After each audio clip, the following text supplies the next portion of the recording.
Distinguished ladies and gentlemen, it's our pleasure to announce the arrival of the President and Chairman in Council of the Nigerian Society of Engineers, a very distinguished Engineer Babagana Mohammed, Fellow of the Nigerian Society of Engineers.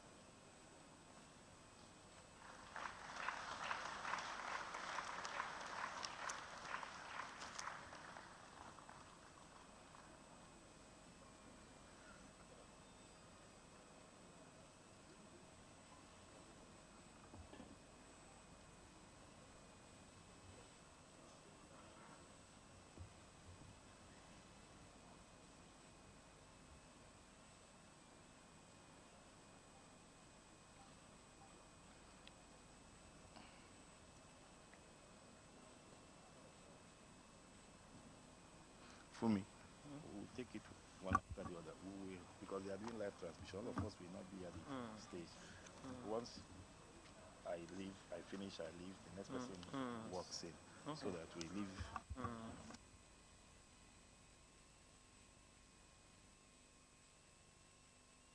The national anthem.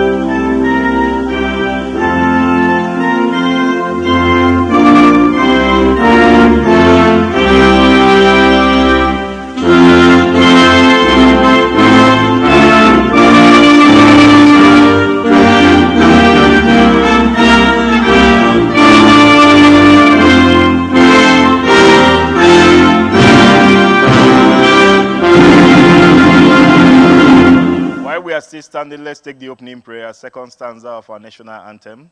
Let's recite together as we say, O God of creation, direct our noble cause, guide our leaders right, help our youth the truth to know, in love and honesty to grow, and living just and true. Great lofty heights attain, to build a nation where peace and justice shall reign. Amen. Please, can we take our seats? Please, all the photographers in the front, please can the ushers assist us to move the photographers.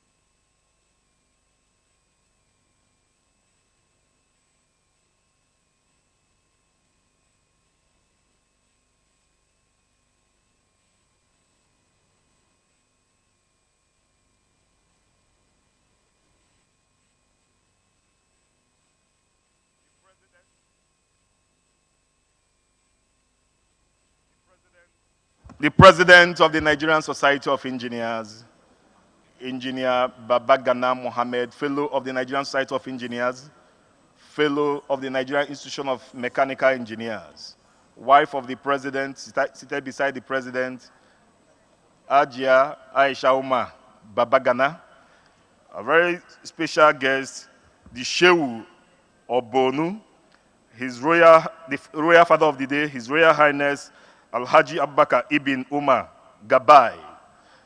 A very distinguished, also special guest, one of our honorees today, Mr. Azibola Emmanuel Robert, with his amiable wife, Mrs. Stella Robert. Our very distinguished special guest, the immediate past National Security Advisor, a very distinguished Alhaji Sambo Dasuki, here with us, the Minister of the Federal Capital Territory, our very honorable Minister, Malam Mohammed Musa Bello, represented by the Director, the Executive Secretary of the Federal Capital Development Authority, a very distinguished engineer, Shehu Hadi Ahmad, Fellow of the Nigerian Society of Engineers. The President of the Council for the Regulation of Engineering in Nigeria, Engineer Ali Masuya Rabiu. The Executive Vice Chairman of the National Agency for Science and Engineering Infrastructure, Professor M.S. Haruna. The Chairman of the Board of Trustees of the Nigerian Society of Engineers, our past presidents, members of the National Executive Committee of the Nigerian Society of Engineers, distinguished guests, ladies and gentlemen, all other protocols duly, respectfully, and honorably observed. Your Excellencies, distinguished ladies and gentlemen, the Nigerian Society of Engineers, since its inception on 16 February 1958, has remained committed in promoting the advancement of engineering education, research, and practice in all its ramifications. Played a pivotal role in organizing quality programs aimed at developing the human capacity of its members, sensitization and enlightenment of the public, and provision of quality advice to the policymakers and stakeholders alike. Over the years, the Society has used its engineering conferences to bring together a unique blend of professionals from different disciplines of the engineering profession and other sectors of our economy, the best of the academia and industry, for effective cross-pollination of ideas that would create a fertile ground for transformational development in the engineering profession, practice, and our national growth. Distinguished ladies and gentlemen, on behalf of the President and Chairman in Council of the Great and Honorable, the Nigerian Society of Engineers, a very distinguished Engineer Babagana Mohammed, Fellow of the Nigerian Society of Engineers, I warmly welcome you to this August event, the opening ceremony of the 2021 National Engineering Conference and Annual General Meeting of the Nigerian Society of Engineers, tagged Co-City 2021, with the theme, Expansion of the Energy Mix for National Economic Growth. It's my pleasure, therefore, distinguished ladies and gentlemen, to humbly invite for his welcome address the President of the Nigerian Society of Engineers, a very distinguished Engineer Babagana Mohammed, Fellow of the Nigerian Society of Engineers, Fellow of the Nigerian Institution of Mechanical Engineers. Can we put our hands together for Mr. President?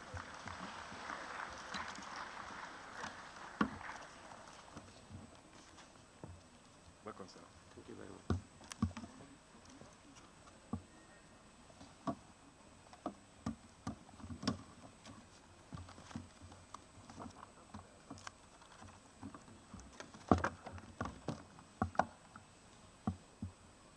The distinguished guests, His Excellency President Muhammadu Buhari, GCFR, President and Commander-in-Chief of the Armed Forces, Federal Republic of Nigeria. Special guest of honor, His Excellency, who is blocked somewhere outside Nigeria. I just had a call from him. Dr. Goodluck Ibele Jonathan, GCFR, GCON. He has sent in his rep. You are welcome, sir. The Honorable Minister of the FCT, Mohammed Musa Bello, who is aptly represented by our own, the newest Executive Secretary, Shehu Hadi Ahmad, FNSC. You are welcome, sir. The Governor of Enugu State, who is our host, Honorable Ifeanyi Ogoyin, the Royal Father of the Day, His Eminence, Alhaji Abubakar Ibn Umar Garbay, the Shehu of Borno, the President of the Council for the Regulation of Engineering in Nigeria, Engineer A.A. Rabiu, FNSC. Past presidents of NSC seated here in no particular order. Engineer Emeka Eze, Chairman, BOT. You are welcome, sir. Engineer Habu Gumel, past president. Welcome, sir. Engineer Shonobi, past president. Welcome, sir. Engineer A.O. Ajibola, past president, welcome, sir. Engineer K. Ali, past president, welcome, sir. Engineer Otis Anyaji, his royalty, and his amiable wife, welcome, sir, Ama. Engineer Mokolu, FNSC, immediate past president, welcome, sir. No particular order. The executive, and if I have missing anyone, please. Engineer Honorable Femi, FNSC, it was not intended. You are welcome, sir. The Chairman, National Assembly Commission, Engineer A.K. Amshi. Engineer M.B. Show, Executive Vice President, I kept him at last. He's Executive Vice President and President-elect of the WFU. You are welcome, sir.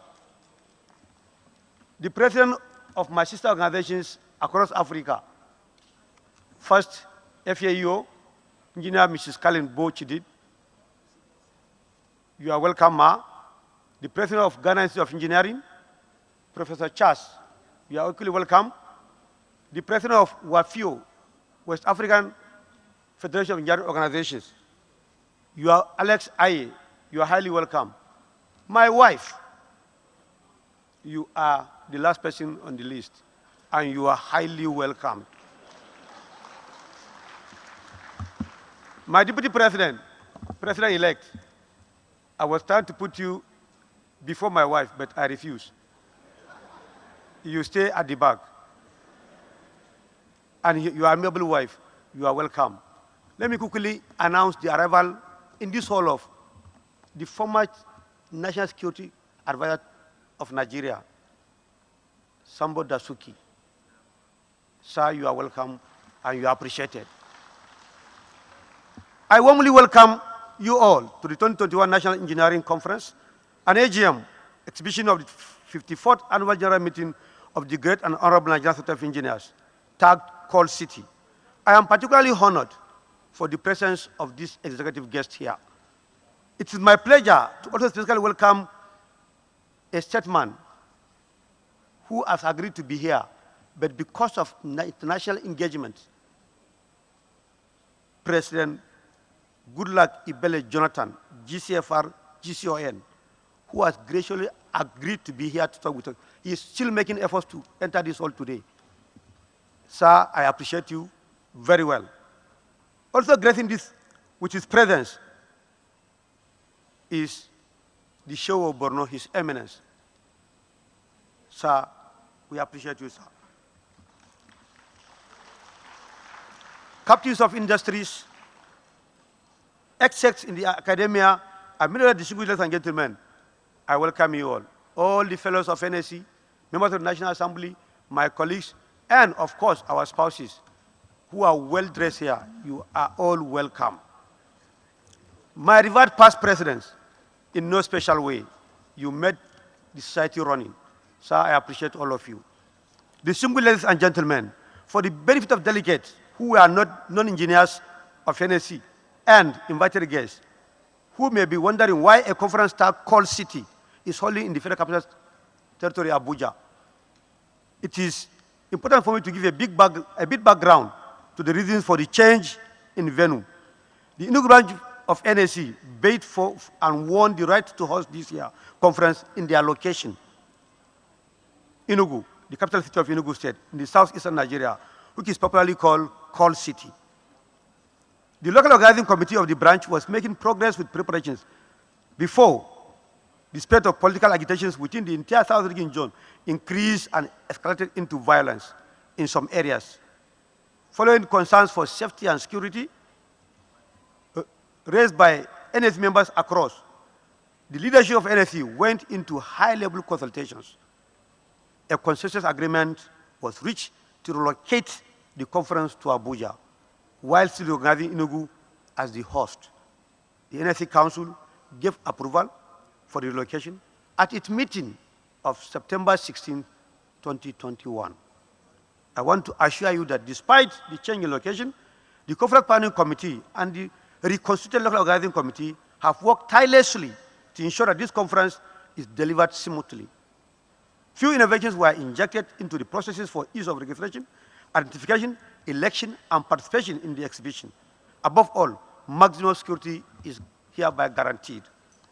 Over the years, NSC Engineering Conference have evolved progressively as the quality of papers approved for presentation dwell on subjects that reflect global trends and yet adaptable to the local experiences in Nigeria. Therefore, these conferences are not only enhance the professional competence of Nigerian engineers, but also contributed to the growth and development of technology in Nigeria and consequently, concurrently, the well-being of our countrymen and women. Following the same direction, the selected theme for the 2021 National Engineering Conference is the expansion of the energy mix for national economic growth. Dear colleagues and delegates, the quest for clean energy has taken the center stage in the affairs of nations all over, while Nigeria is still largely relying on hydrocarbon fuels as source of energy, with the hazardous effect that they bring. The developed nations have moved on to the future with clean, renewable energy. The Nigerian State of Engineers at different advocacy forums over the years has consistently clamored for cohesive coordination and transparency in the transformation of the energy sector. It gladdens my heart to see that steps are taken at different levels to galvanize efforts to the achievement of that goal in Nigeria.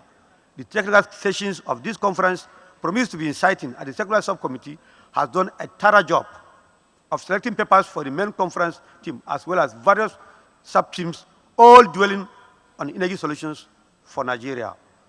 Ladies and gentlemen, in the pursuit of the objective of collaborating with government to galvanize accelerated development for Nigerian citizenry, I am pleased to inform that our administration made some modest achievement in certain critical vibrant advocacies.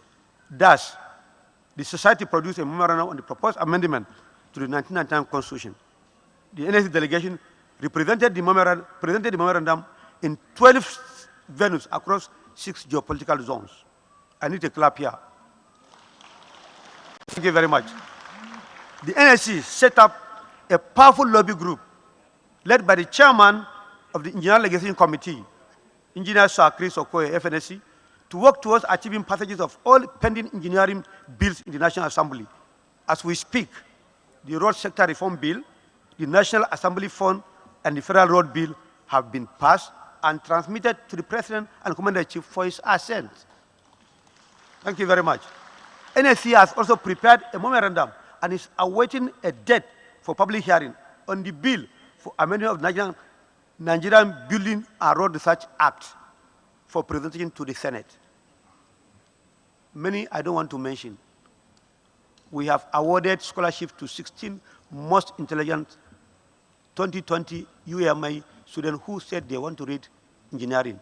We have given them a scholarship, 16 million naira to all of them. We have given government and this NCDC 10 million naira, Nigerian engineers, as our contribution to the fight towards COVID-19. We have given government across Nigeria at different states of the federation hand masks, hand sanitizers, face masks for distribution to public in our quest to fight COVID-19. These are things we don't want to mention. We have uplifted our secretariat. Our secretariat is now world standard. You can visit our secretariat, you see our secretariat, it is world standard. At this juncture, permit me to appreciate the 2021 Conference Planning Committee, led by Engineer Etido Iyang, FNSC. You have done very well, and you made us proud. For the great job they have done in putting all the plans together for this big event. Also supporting from the background are the hardworking staff of the NSC. I appreciate you all. On this note, I welcome you all to Call City 2021 and wish you a peaceful celebration, and may you stay in Abuja. Thank you for listening, and God bless you all.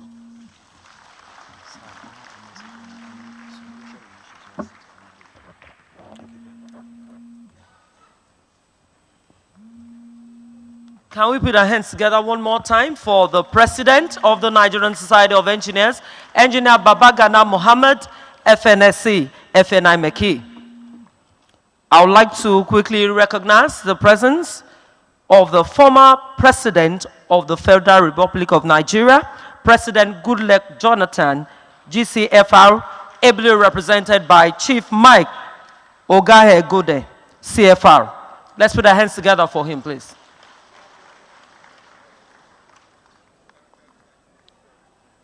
We'll also quickly like to recognize the presence of the former governor of Ogun State, Otumba Benga Daniel, FNSC, FNI Maki, ably represented by Brigadier General S.A. Shogunuga, retired. Let's put our hands together for him, please.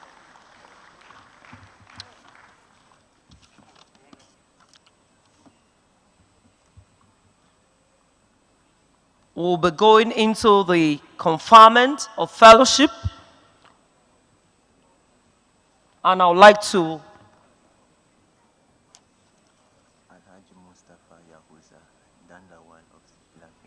representing Executive Governor of Nasarawa State. Before we go into the conferment of fellowship, I would like to quickly recognize the presence of the Executive Governor of Nasarawa State, Engineer Audu Sule, FNSC, who is ably represented by Dan Lawal of Lafia, Alhaji Mustafa Yauza. Let's put our hands together for him, please. I would like to invite to the podium for the honorary fellowship conferment the President of the Nigerian Society of Engineers, Engineer Babagana Mohammed, FNSC, and I would also like to bring to the podium the Chairman, Board of Fellows, Engineer Mrs. Obele Okeke, FNSC, to come for the conferment of the fellowship. Let's put our hands together as Mr. President comes to the podium. Thank you very much.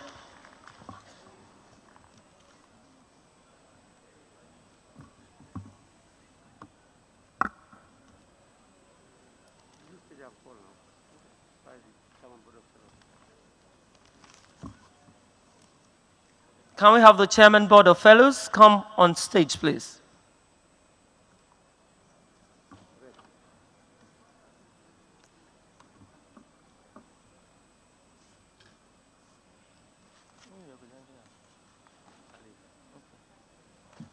Can we have Engineer Professor Sali, FNSC, come on stage to represent the Chairman, Board of Fellows of the Nigerian Society of Engineers?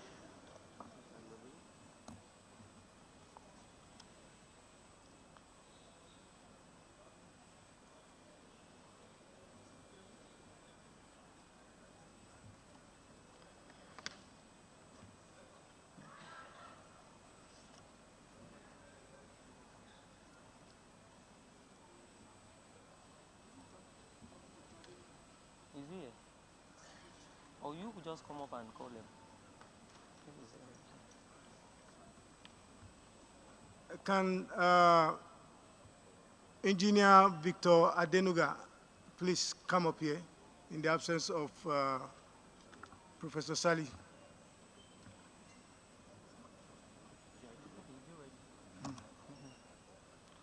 While we're expecting the representative of the Chairman, Board of Fellows, will be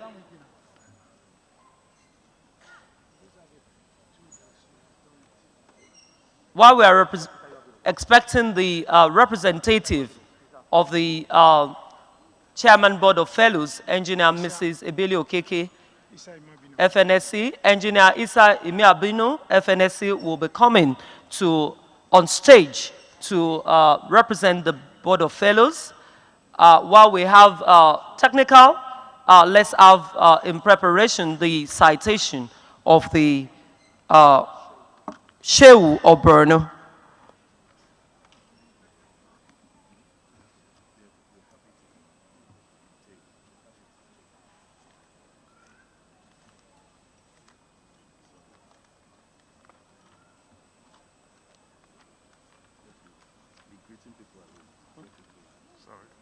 Okay, so you are free. Go ahead with the introduction of the name.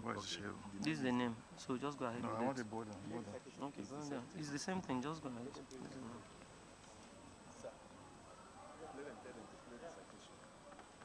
Mr. President, sir, It's the honor and privilege of the Board of Fellows of the Nigerian Society of Engineers to present to you His Eminence, a highly distinguished member of the Nigerian Society. I want to employ the media to begin to play the citation of His Eminence. I'm sure the citation is already with us. Please, I want to employ the media to begin to play that citation. And I will humbly request His Eminence to please come to the podium where the ceremony will be conducted.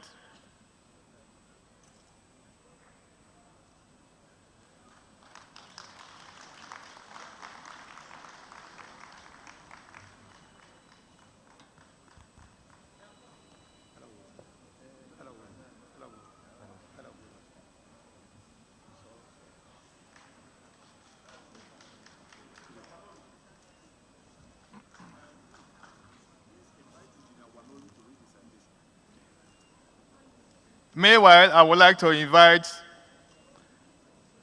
Engineer Mohammed Kabir Wanuri, FNSC, to please come forward and read the citation of His Eminence.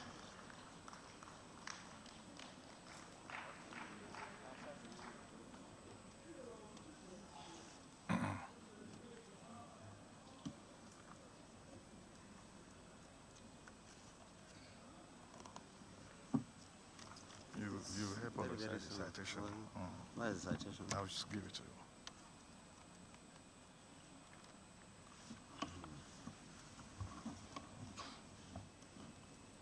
you. Mr. President, sir, may I read the citation of His Eminence the Shehu of Borno, Alhaji Dr. Abubakar Umar Ibn Garbay, El Amin El Kanemi, CFR. Shehu Abubakar Ibn Umar Garbay El Amin El Kanemi, the son of Abubakar Garbay El Amin El Kanemi, the 18th Shehu of Borno, was born in 1957 in Damagum town of the present Yobe state. His Royal Highness the Shehu of Borno attended Gambaru Primary School, Maiduguri in January 1964 before proceeding to Government College, Maiduguri to complete his secondary education in 1975. After his tertiary education in Kaduna Polytechnic and in-service training, he further pursued master's degree program in public administration in the University of Maiduguri and was awarded the degree in the year 2005.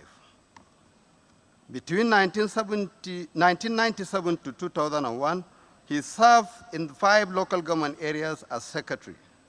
He also served as permanent secretary in the Ministry of Works and Housing, and later permanent secretary, Ministry of Local Government and Chieftaincy Affairs in August 2008. In November of the same year, he was appointed the district head of Magumeri in Borno State. On the 2nd March 2009, he was appointed as Shehu of Borno and the traditional investiture of Bayatu, as in Kanuri we call it, took place on Wednesday, 4th March 2009. The Shehu of Borno was officially presented with the staff of office as the first-class emir and the chairman Borno State Council of Chiefs on Sunday, 31st May 2000. And the ceremony was witnessed by very important personalities and over 120 emirs and chiefs across the country and neighboring countries of Chad, Cameroon, Niger, and Sudan. The Shehu of Borno is the Deputy President General of the Supreme Council of Islamic Affairs and Jamaatul Nasr al-Islam of Nigeria, and also Chairman Jamaatul Nasr al-Islam Finance and General Purpose Committee. He is a member of the Interreligious Council. He has attended various national and international conferences and workshops across the country. His Royal Highness was awarded Commander of the Federal Republic of Nigeria CFR in 2011 by the federal government, and has also been awarded different honorary degrees in the 3 prestigious institutions across the nation. Despite the insecurity in Borno, he has remained committed, dogged toward restoring peace in the state. As the Shehu of Borno, he dedicated most of his effort toward restoration and the preservation of the rich culture, heritage and tradition of his kingdom, and to open up the tourism potential of the state. Well-traveled, His Royal Highness is the grand patron of over 300 educational institutions, union, club, and non-governmental organizations and associations across the country. His Royal Highness, the Shehu of Borno, is married and blessed with children, and his hobbies include horse riding, traveling, and hunting. That's the end of this. Thank you very much.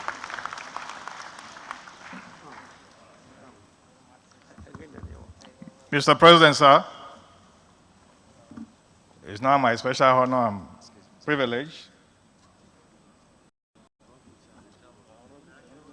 to place before you the distinguished eminence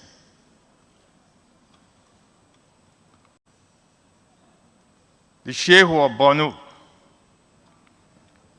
for the award of the Honorary Fellowship of the Nigerian Society of Engineers. Mr. President, sir. Thank you very much. I, Engineer Babagana Mohammed, Fellow Nigerian Society of Engineers, by the grace of God and the Commonwealth of Nigerian Engineers, the President and Chairman in Council of the Nigerian Society of Engineers, by the powers vested on me, I hereby confer on His Eminence, the Shehu of Borno, Honorary Fellowship of the Nigerian Society of Engineers. Congratulations, sir.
Thank you.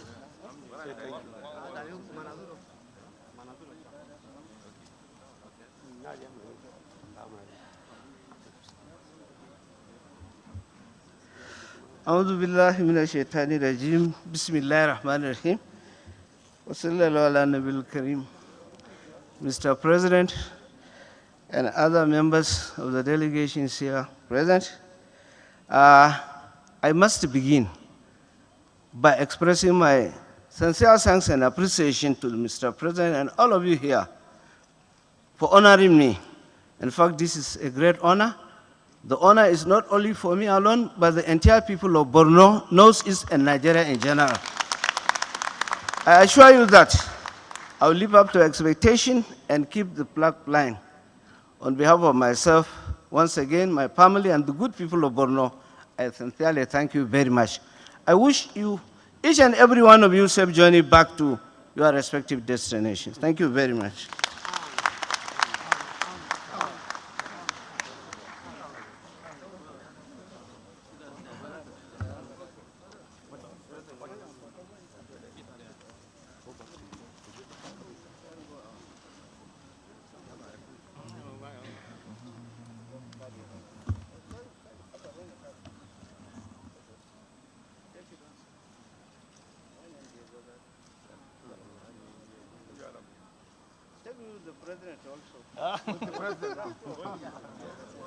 Only two of them with the president. Who?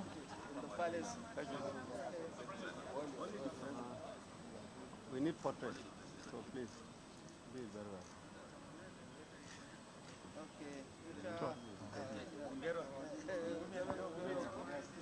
Women engineers.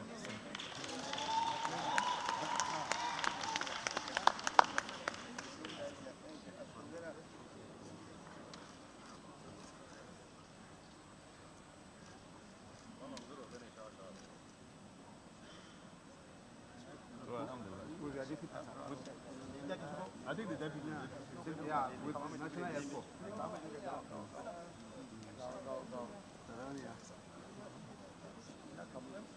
Ah, madam, yeah. I'll call the first lady. Madam, you're not taking it.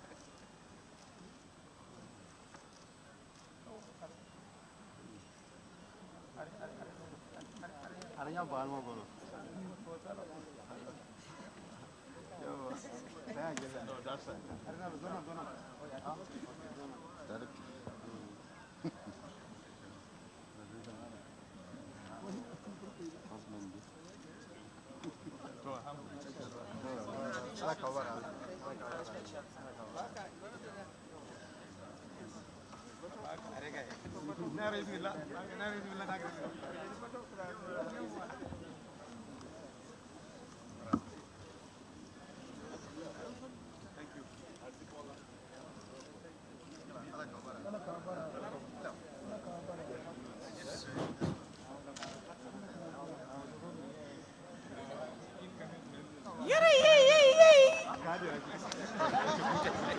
Yeah, next one.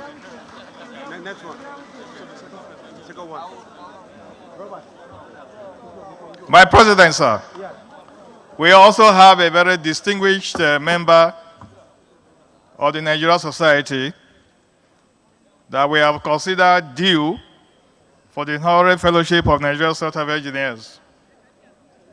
It's now my honor and privilege to invite to the podium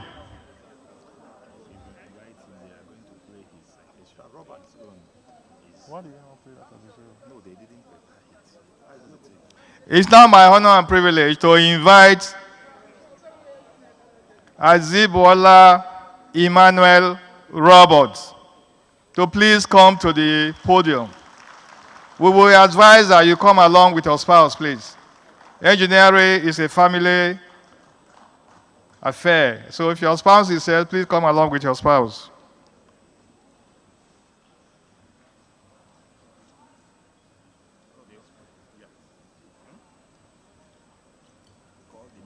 I will want to advise the media to please play the citation. Well, I'm informed that the citation is ready with the media. Please, can you play the citation? We don't need to read it.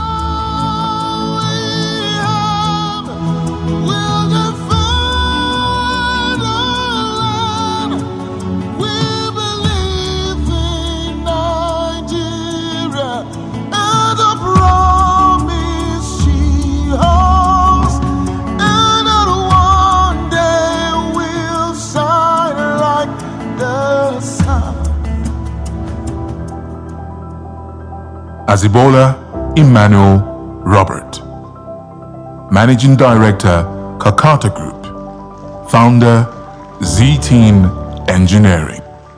Born 13th February 1969 at Otakeme in Ogbia local government area of Bayelsa State. Azibola Robert is the fifth child of his mother, Madam Irene Yepae Uriah, who raised him and his siblings as a single mother.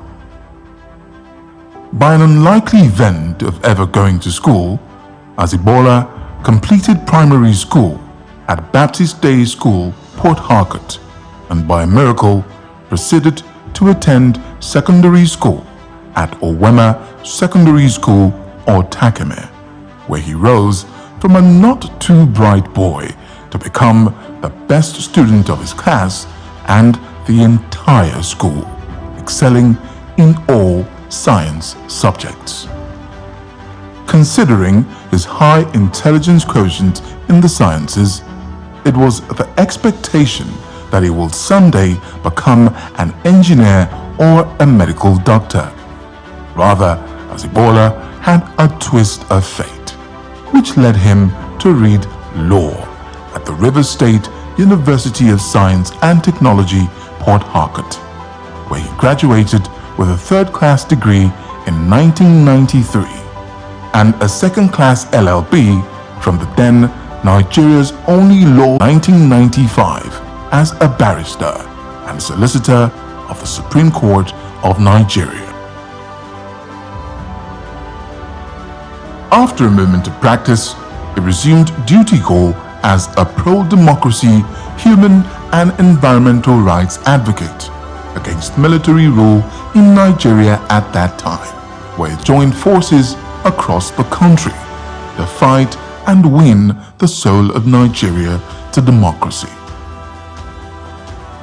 While in the university, Azebola was a student leader and the vice president of the National Association of Nigerian Students, NANS.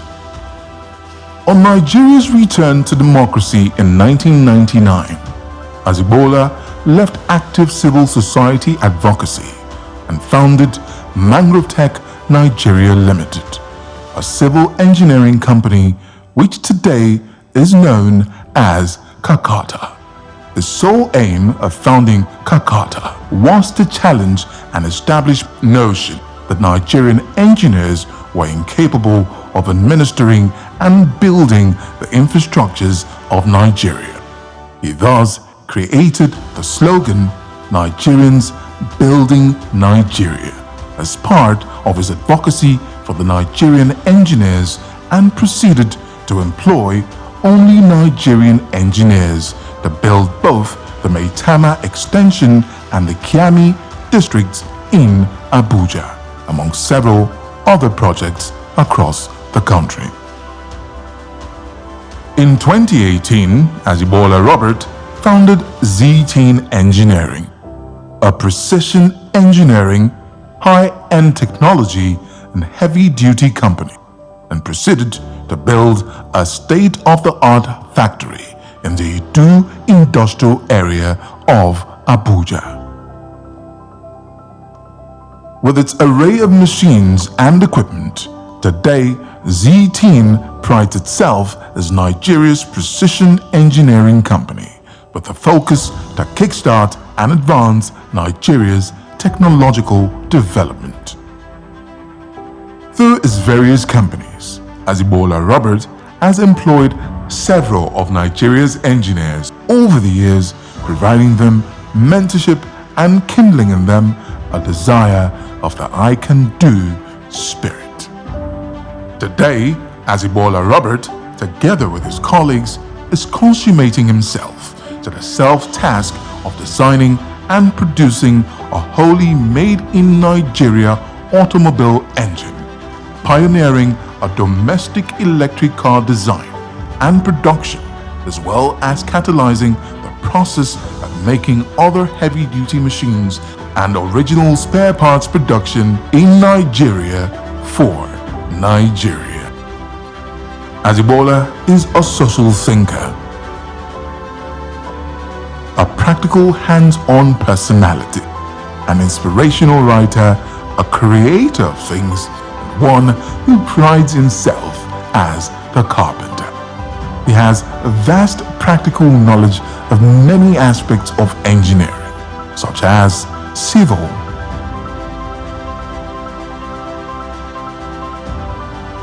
electrical, electronics, hydraulics and high-pressure systems, aerodynamics, CNC machining, portable circuit boards, and more. He is a genius at operating machines, including cranes, excavators, dozers, articulated trailers, CNC machines such as lathes and milling, plasmas, water jets, and more. He is a software enthusiast, including website designs. Azebola Robert is an inspiration to those who work with him and as follows. While pushing through his passion for Nigeria's engineering and technological development, Azibola has remained true to his goal for the environment, protection of wildlife, and commitment to climate change. He is married to Stella Robert, and together they have 4 daughters, Yepaye, Zoni, Emanuela, and Azibuswa. Ladies and gentlemen, I present to you Azibola Emmanuel Robert.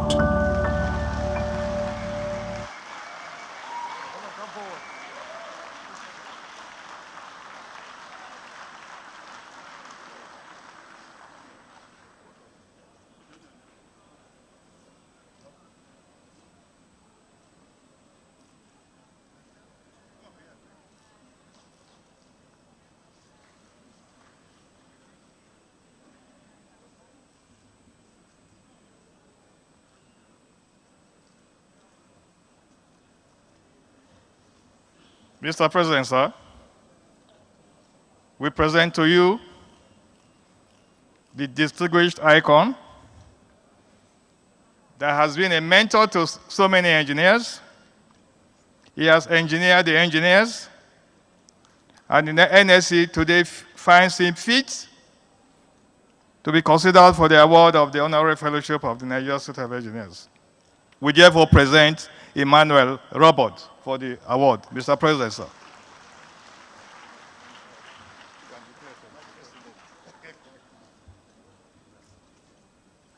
Thank you very much.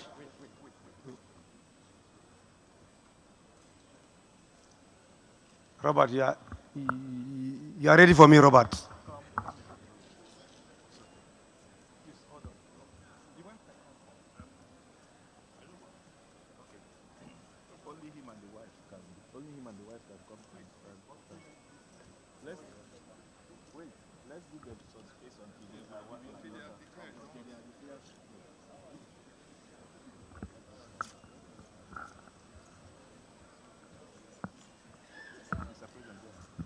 I, Engineer Babagana Mohammed, Fellow, Nigeria Society of Engineers, by the grace of God and the common will of Nigeria Engineers, the President and Chairman in Council of the Great and Honorable Nigeria Society of Engineers, by the powers vested on me, I hereby confer on you, Mr. Robert Azibokala, the Honorary Fellowship of the Great and Honorable Nigeria Society of Engineers.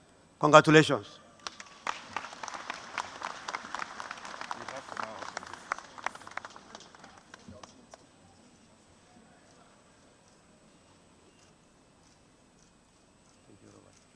Congratulations. Madam. Congratulations, madam. Thank you very much. You can go and take your pictures. Can I take your pictures now? Let's take pictures. Mayoga, this is Robert. Come forward. Come forward to see. Come out and be seen, yeah. Yes. I think that's... Come out. Okay.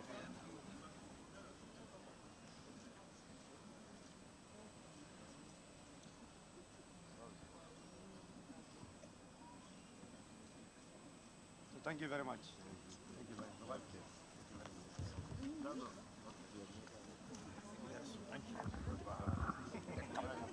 Thank you, Mr. President. Thank you, Mr. President. Thank you very much. Okay, so we can go right? We can go. Yes. Who is next? No, it's on. No, that's on. It's on? That's on. Next, no, first. Who is taking again? No, those ones are what?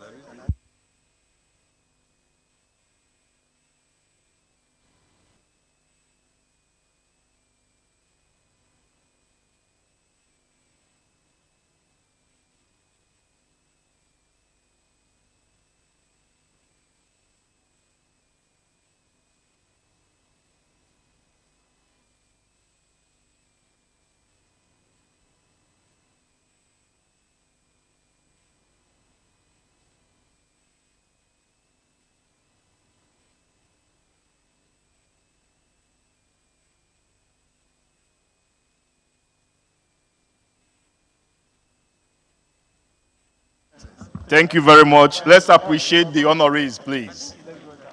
Let's appreciate the honorees. Before we go to the next item,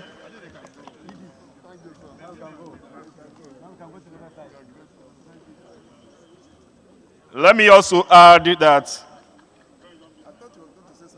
Mr. Zibola Robert has, no, they will be invited, has contributed a lot to engineering. Apart from what we saw here, the motto of his company, Kakata, is Nigerians building Nigeria. He believes so much that it's only Nigerians that can build Nigeria. And that's why he has empowered so many Nigerian engineers in his company and has paid them what is commensurate with what expatriates are paid in Nigeria. I think that's a very big, he deserves a very big applause for that. Let me, in a very special way, Mr. President, when he was presenting his address, informed us that the President and Commander-in-Chief of the Armed Forces of the Federal Republic of Nigeria from 2010 to 2015, Dr. Goodluck Ebele Jonathan was supposed to be here with us. But because he traveled to Guinea and he has been on his way back to Nigeria, he couldn't arrive as scheduled. He has sent a very senior member of his cabinet when he was in office, the Chief of Staff, to the office of the President, Asiwaju Mike Ohiadome, Commander of the Federal Republic, to represent him. He's here in our midst.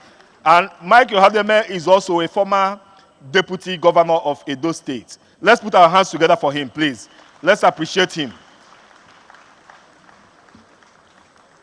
Just seated beside him is another heavyweight in the engineering profession, the founding chairman of the Raw Material Research and Development Council and former chairman of FEMA.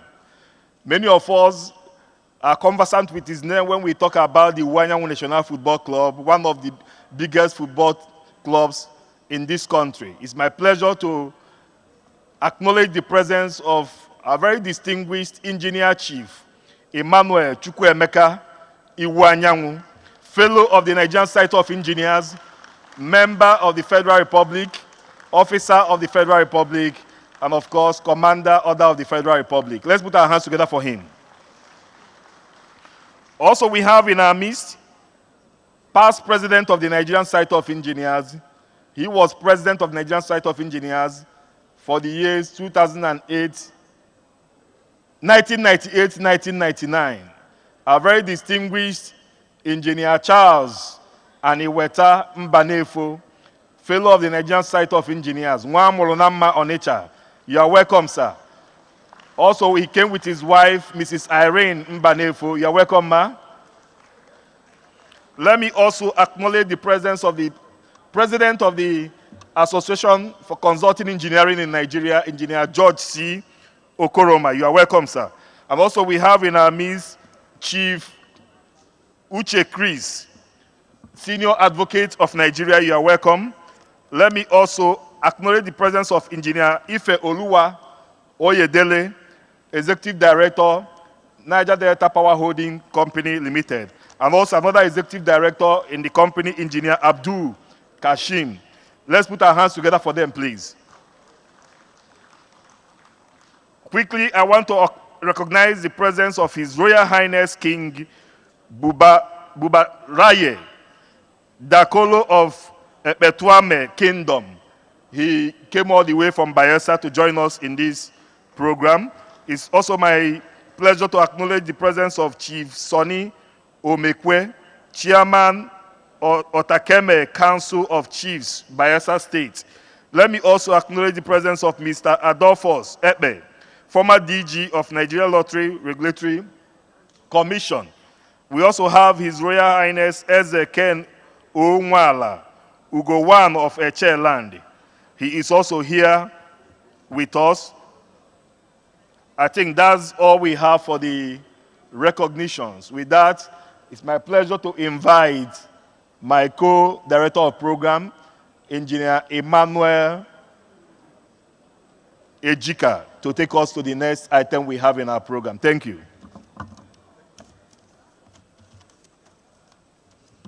Thank you. Thank you very much, Engineer Ben.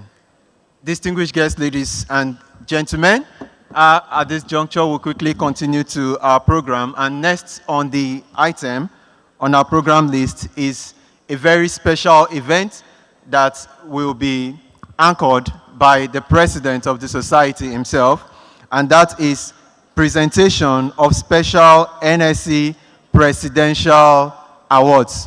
Please put your hands together as we invite the president of the Nigerian Society of Engineers, Engineer Babagana Mohammed, fellow Nigerian Society of Engineers, to take care and present these awards. Thank you very much.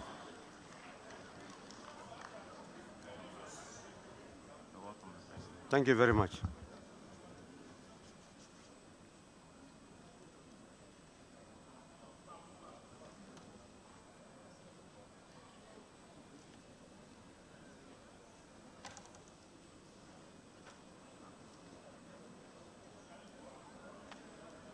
This for who? Award of Excellence. Okay.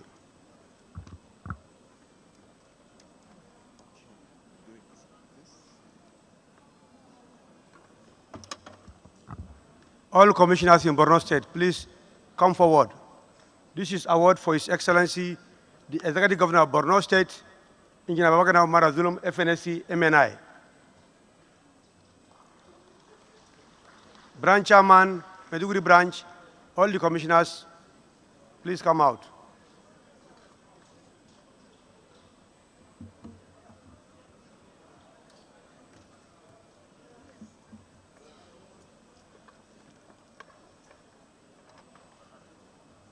This is presented to His Excellency, the Executive Governor of Borno State, Engineer Babagana Umar Zulum, FNSC, MNI, a recognition of infrastructure development in Borno State and support to the engineering profession. Congratulations, Your Excellency. Thank you. Next.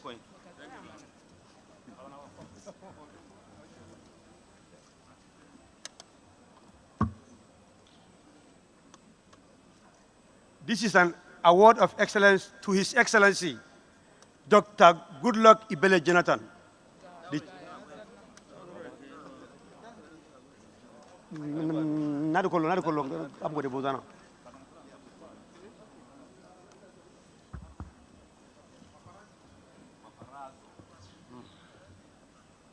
This award is presented to His Excellency, Dr. Goodluck Ibele Jonathan, GCFR, former President, Federal Republic of Nigeria, in recognition of his continuous support to the growth of engineering in Nigeria.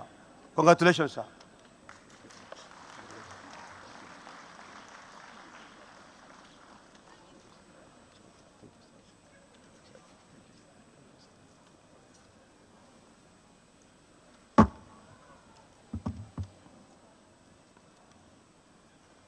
This is an award of excellence presented to His Excellency, the Executive Governor of Ebonyi State, Engineer David Nwezi Umahi, FNSC, FNAT, in recognition of his infrastructure development in Ebonyi State and support to the engineering profession.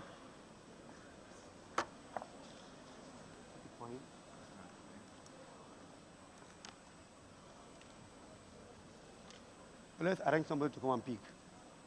Don't just give me an award.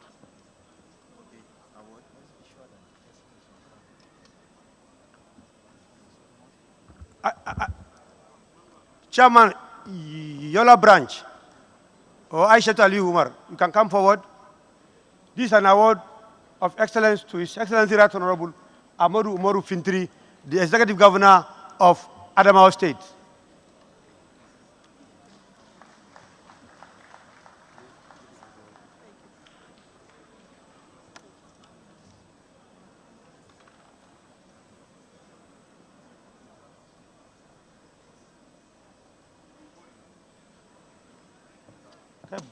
Bring them now. We keep them. What do you want to do with it?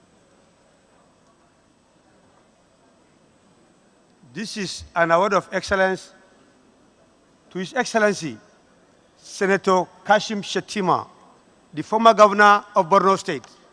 When you come forward,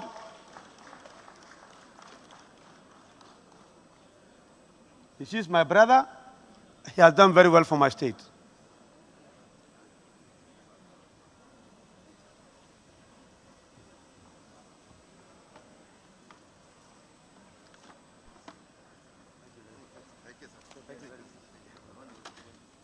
Hey, come on,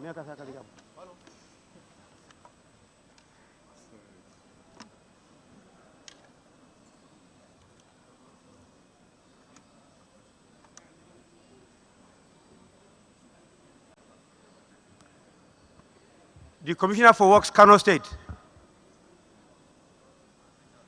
Commissioner for Works, Kano State, where is he?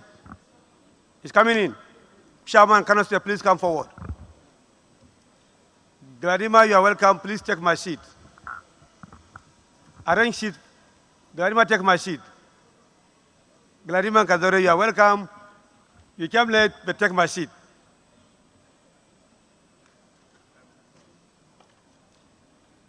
This is a, invite MBSHO to come forward. Invite MBSHO to come forward. Because this award is for Ganduje. This is an award to His Excellency Dr. Abdoulaye Umaru Ganduje. Why is the Deputy President? No, you have to support MBSHO.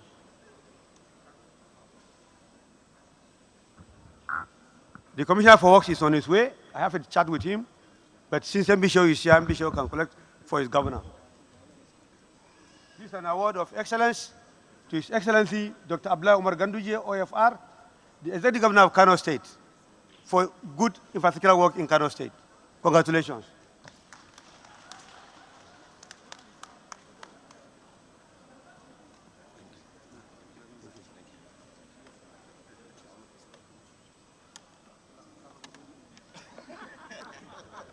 Chairman, Enugu branch.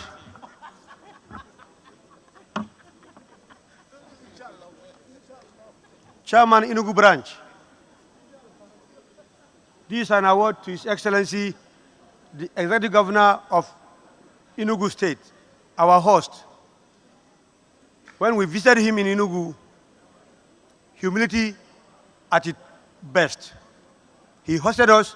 He has done everything possible for us to have a very good conference, but situations do not allow it. We appreciate him. Chairman Enugu branch, Mrs. Ujam.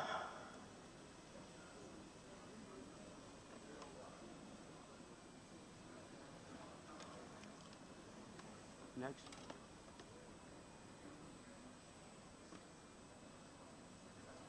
Bring all the out now. Why I keep it there? Bring them. Why I keep them there?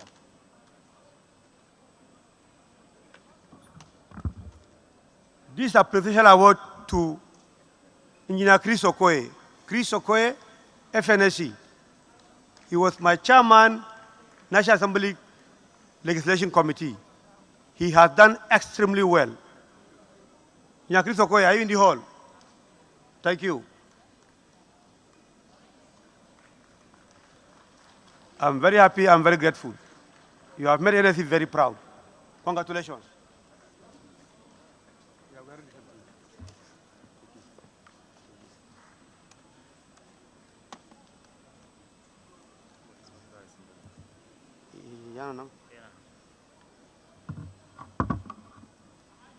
Engineer Epenyong Udo Epenyong, Senator, distinguished Senator. You are going now, you are not here, madam. What? I'll call you again. Wait. Engineer Senator Epenyong Udo Epenyong. It's not in the hall? Okay. Epenyong, thank you very much. Give me. Open it up. Open it now. Symbolic, okay. Symbolic, fine. Epenyong, thank you very much. This, fine. It's symbolic, the prayer one is there. So just hold it.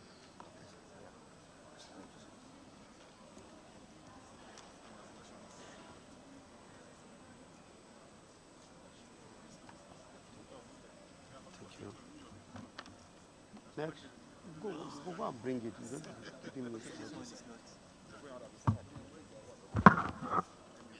Lee Engineering. Lee Engineering, are you here? Lee Engineering.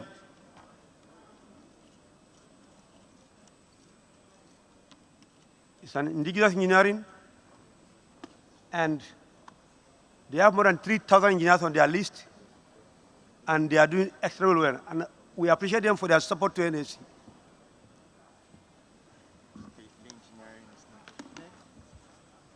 Sunwell Engineering Limited. Sunwell. This is an upcoming Nigerian engineering company, and they are doing very well. We appreciate you for your support. The MD of Sunwell Nigerian Engineering.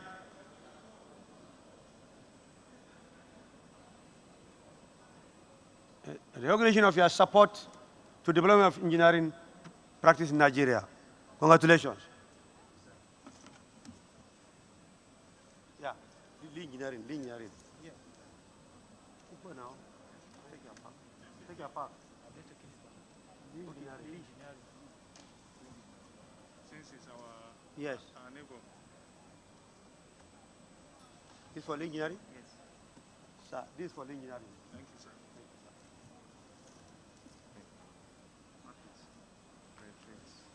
Matrix Engineering Limited. Matrix is an engineering company, and they have done extremely very well. I thank you for your support to NSC. MD Matrix, fine. Apparently you got to collect for Matrix.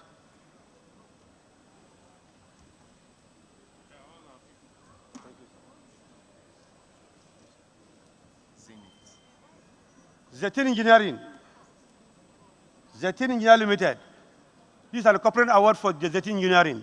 Zetin Engineering, Zetin, please come forward.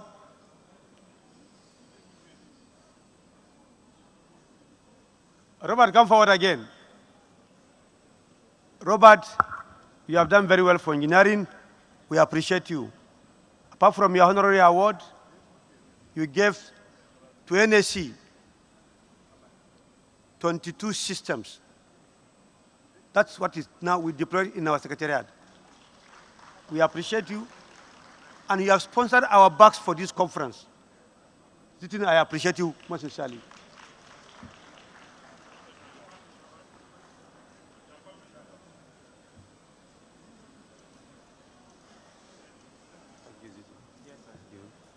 Finish? I've done? Done? Thank you very much. Now, this girl will talk to us for 5 minutes. Immediately after the scorecard, before that we'll talk. Fine. Thank you very much, Mr. President. Please, let's appreciate Mr. President. While the award presentation was going on, the Honorable Minister of Water Resources of the Federal Republic of Nigeria walked in. It's my pleasure to acknowledge the presence of Engineer Suleiman Adamu, Fellow of the Nigerian Society of Engineers and Fellow of the Academy of Engineering. Please, can we put our hands together for him? Engineer Suleiman Adamu is a former president of ACEN, past president of ACEN, please. Let me also acknowledge the presence of the immediate past executive secretary of the Federal Capital Development Authority, Engineer Omagambo Jibrin, OON. Let's put our hands together for him. And also we have in our midst 2 former chairmen of the board of fellows of the Nigerian Society of Engineers here. One of them just came in to receive an award. Engineer Chris Okoye is the former chairman of the board of fellows of the Nigerian Society of Engineers, fellow of the Nigerian Society of Engineers. You are welcome, sir. And also we have Engineer Felix Atume, fellow of the Nigerian Society of Engineers and member of the National Institute. Let me also acknowledge the head of the technical team. You know, if you look at my right-hand side, you see the members of the technical committee for this conference. I want to appreciate them and acknowledge the presence of Engineer Sadiq Zubairu Abubakar, popularly known as Engineer SZ Abubakar, fellow of the Nigerian Society of Engineers. He is the head of the team, and other members of the team you are duly and respectfully recognized. I think we are going to pause with the recognitions here to go into the next thing we have in our program. May I invite Engineer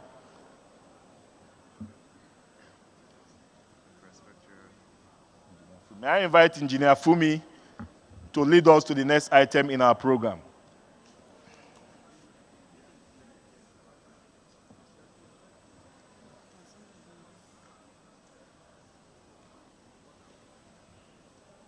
Also, let me quickly acknowledge the presence of Adam Sambo.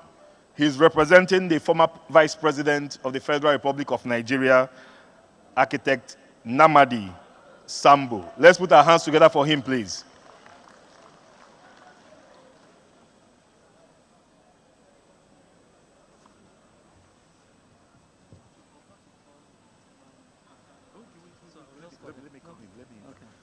Before we take the infrastructure scorecard, please, let me invite the chairman of the 2021 National Engineering Conference and Annual General Meeting of the Nigerian Society of Engineers Planning Committee, Engineer Etido Ingan, for his opening remarks. Let's put our hands together for him, please. Engineer Etido Ingan is also the chairman of Ibom Power Limited. Let's appreciate him, please. Forgot again.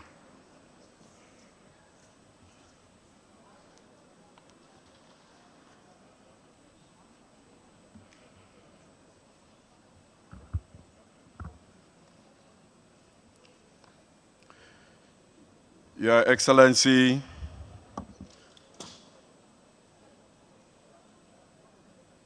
President of the Federal Republic of Nigeria, here heavily represented, the President of Council, Nigerian Society of Engineers, and the entire Council, and invited guests. Please permit me to stand on the existing protocol. It's very important that you hear from the Central Planning Committee. So I want to lend my voice with that of Mr. President, Nigerian Society of Engineers, to welcome you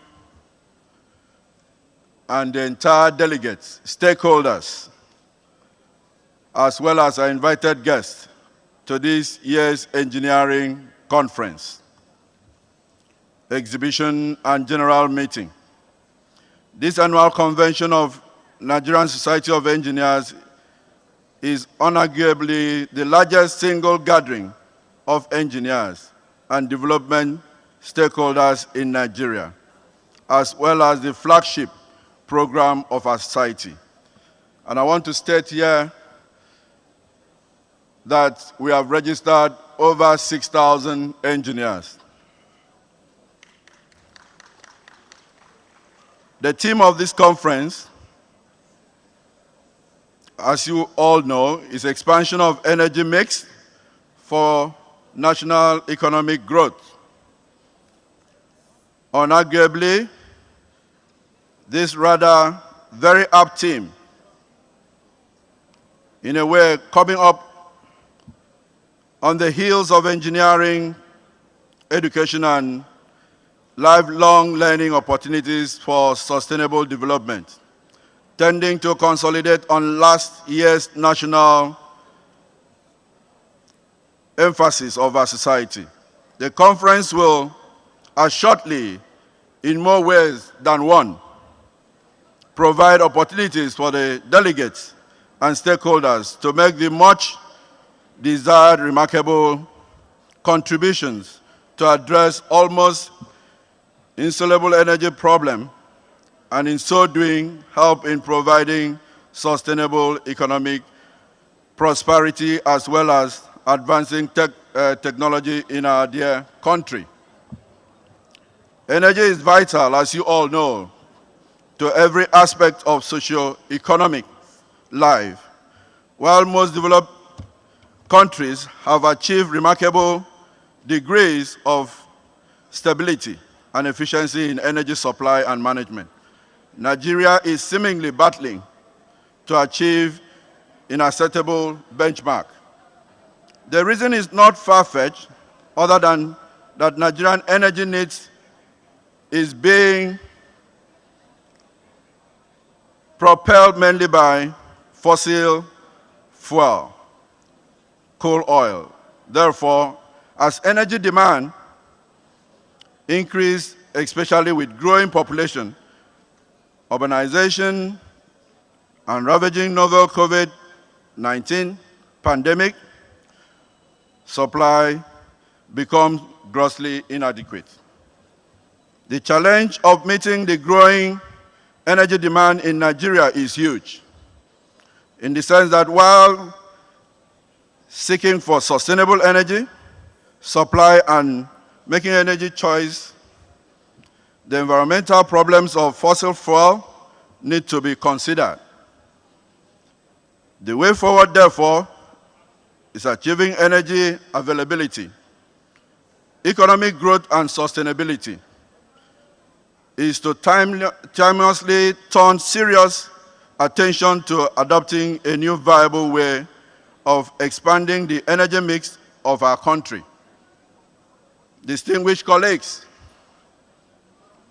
this is perhaps what would have enforced the choices of the technical subcommittee of our committee in achieving or in arriving at these appropriate papers to be presented, as well as engaging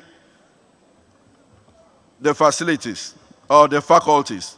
While we commend their astuteness, I am hopeful that this would moderate the tone of what, as professionals and development stakeholders, we will be addressing at this conference.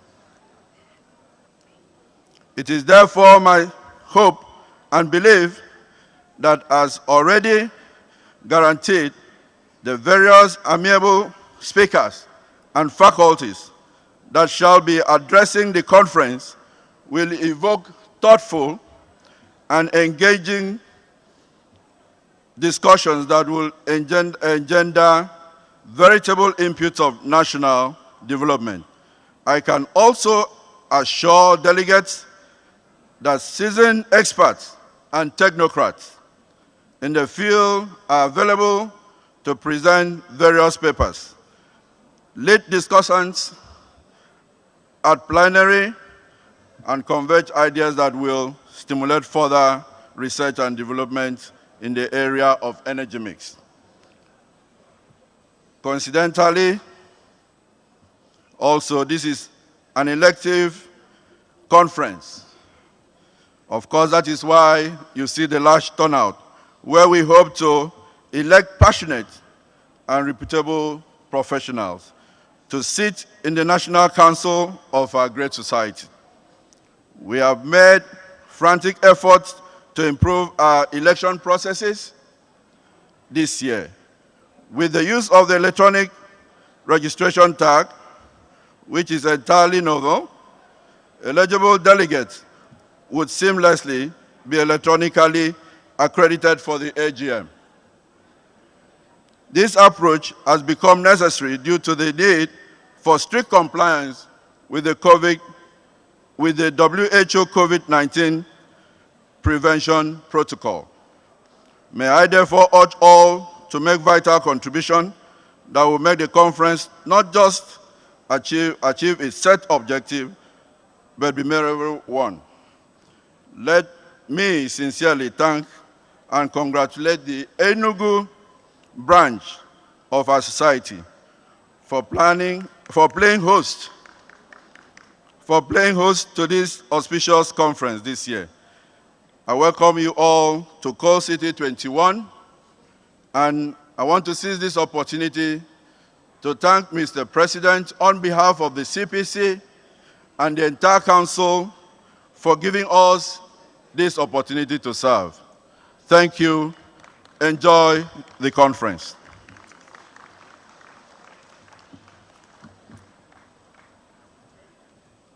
Let's put our hands together one more time for the chairman of the Conference Planning Committee for 2021 Conference of the Nigerian Society of Engineers. I would like to quickly recognize the presence.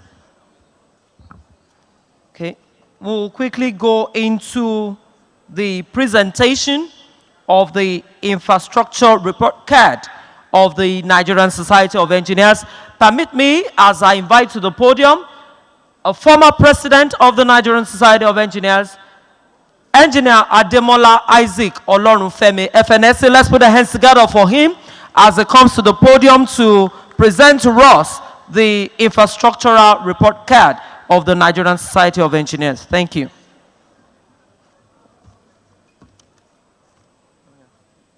Thank you, Mr. President. I can see your signal. As agreed, it will be under 10 minutes. I promise you. Mr. President, I want to align with other protocols that have been established. I'd like to invite Engineer Femi Akintunde.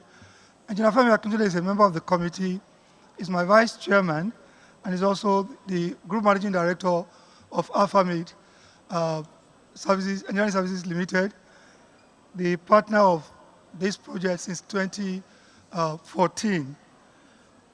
This is the third edition of the official report.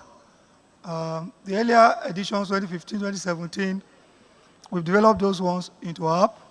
Can I have the app on the platform, please? We'll also update the app and make this another app. Unlike in the 2015 edition, we're not going to give out the reports here. It's going to be a standalone event. Mr. President will speak to that. What we're doing today is an appetizer, it's a teaser. What you do those days in the film houses, coming soon. So there is, the President will announce the event as appropriate. It will be dedicated to the presentation so we can do justice. Yes, that is the app for the first and second edition. We've sent it to members before. The organizers of this conference will send it to us. It means that anywhere in the world you can access this. Like I said, we'll update this. I have the pleasure to invite Engineer Femi Akintunde to, in 3-4 minutes, to give an overview of what we have done while the soft copy is being rolled. Finally, I will invite the President to give the final word. Femi. Thank you very much, our Chairman, our Honorable President, distinguished guests, ladies and gentlemen. Permit me to stand on existing protocol today. It's a great honor to be part of this committee and to support the chairman of the Infrastructure Scorecard Committee. This is a very important assignment for our nation, and we are very, very excited that the Nigerian Society of Engineers is taking the lead in this direction. There was a time in this country that when the budget is released, everybody waits anxiously to hear the views of the ICANN, how and what they feel about it and the direction it sets for the country. Nigerian Society of Engineers are being repositioned to take leadership position in the way we want infrastructure to affect our lives. Why are countries that are developed in the world today, what makes them what they are? It's been found out that quality of infrastructure they have impacts in no small way the quality of life of the people. It impacts in no small way the life expectancy of the people. It impacts in no small way the way the people manage themselves. And when we talk about infrastructure, we are looking at infrastructure from two dimensions: economic infrastructure and social infrastructure. Development of both must go hand in hand. If you take care of economic infrastructure like power, like roads, like aviation, and you neglect social infrastructure like education, like healthcare, they say health is wealth. If we take care of economic and people are not healthy, we cannot be wealthy as a nation. What distinguishes America, United Kingdom, from countries like that are underdeveloped today, or developing nations like Nigeria. Quality of infrastructure makes a very great difference in this. And this is the reason why we believe that what gets measured receives attention. Where attention flows, where attention is focused, energy flows and result follows. This is why engineers, as a profession of numbers, we believe that if we assist Nigeria to measure where we are in the quality and standard of our infrastructure, we have a basis to continuously look for improvement. And when we start to track the progress of improvement, our quality of life will follow. It is for this reason in 2017 that under the able president of our current chairman now for that infrastructure committee, Engineer Olorunfemi Ademola, this committee was set up in 2015, and we did a second one in 2017. This year we are producing the third version. What is this scorecard about? The scorecard looks at what do the public feel about the quality of our infrastructure. We look at various scope from roads, power, justice, healthcare, education, across board, and we get it out on electronic system to many Nigerians to say what they feel. Please note, these are perception. These are not quantitative measures. People tell you what they feel. You do not have control over how they feel. If a typical Nigerian feels that the road infrastructure is not strong, it's not good enough, it's going to say so. So on a rating of 1 to 5, people rated our infrastructure. These are Nigerians, the users. And in 2015, our raw rating came at an average of 1.51. 1.51, that is F.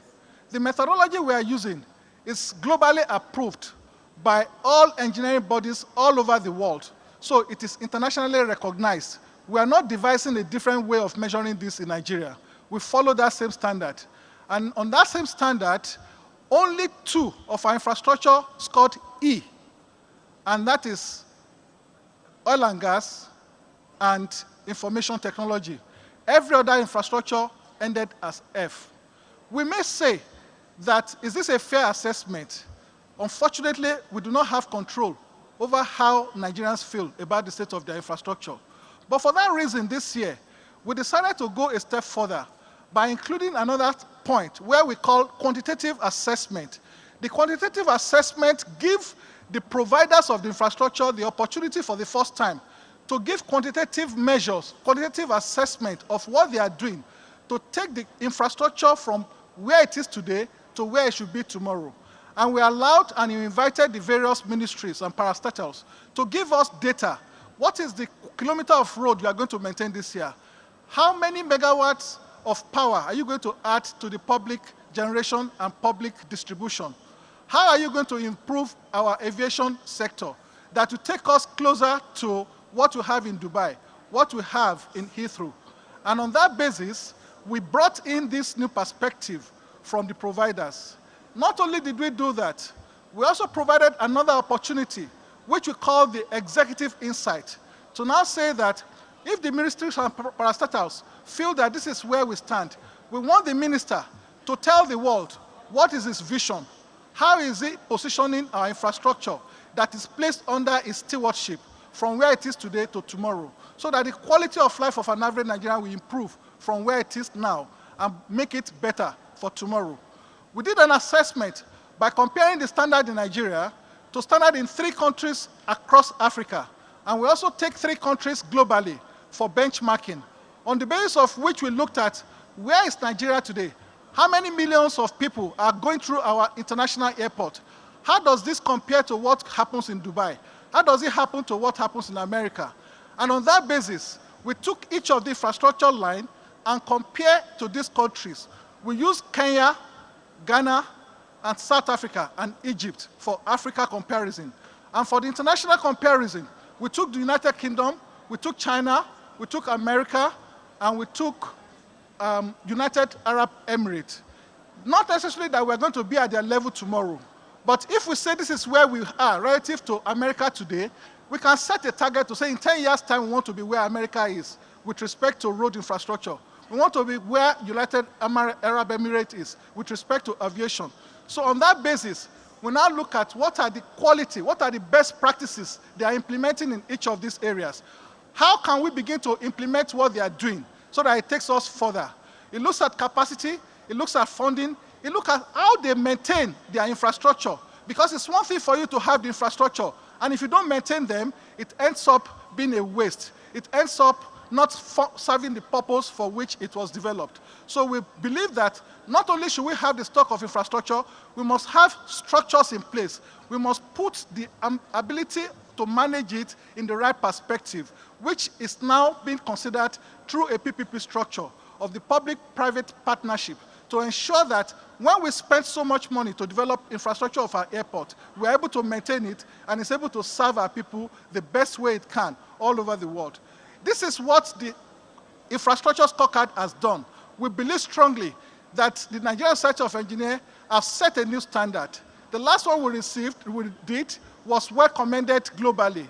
And we know that if we can sustain this practice, we can keep the standard high, we are going to achieve a point where we can even compare the stock of our infrastructure and the quality on a regional basis, from the north to the south to the east to the west. And on this basis, I believe that we'll have a basis to continue to monitor, to track, and to improve the standard and quality of this infrastructure.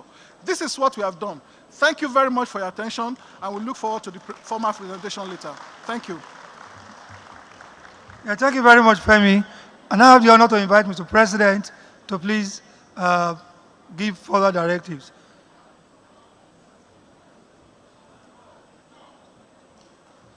Thank you very much, Your Excellencies. Infrastructure scorecard is a measure of development. Nigeria is going through budget reviews, and we need to do this quickly so that our administrators will use this for budgeting. This is a gift from Nigerian Society of Engineers to Nigerians, and we are going to launch this officially, not here. This is just a copy of it, but we'll release it officially on 21st of December. But this is meant, this is it, and it's good to go. Thank you, and God bless you. We are good? Yeah.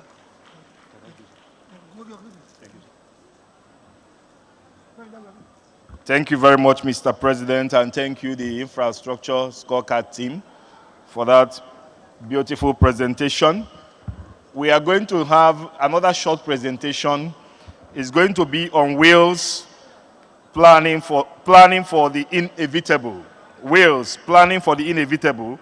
And the presenter is Barrister Emok Kinyovo Dafe Apedeye.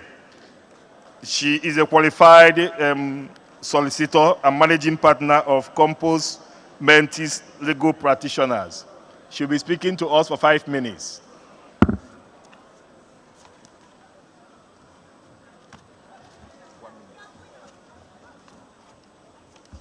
Please, can we settle down, please? Let's take our seats.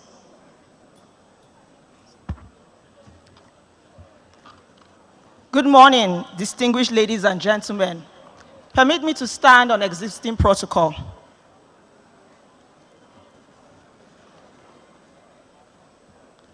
Toknadu.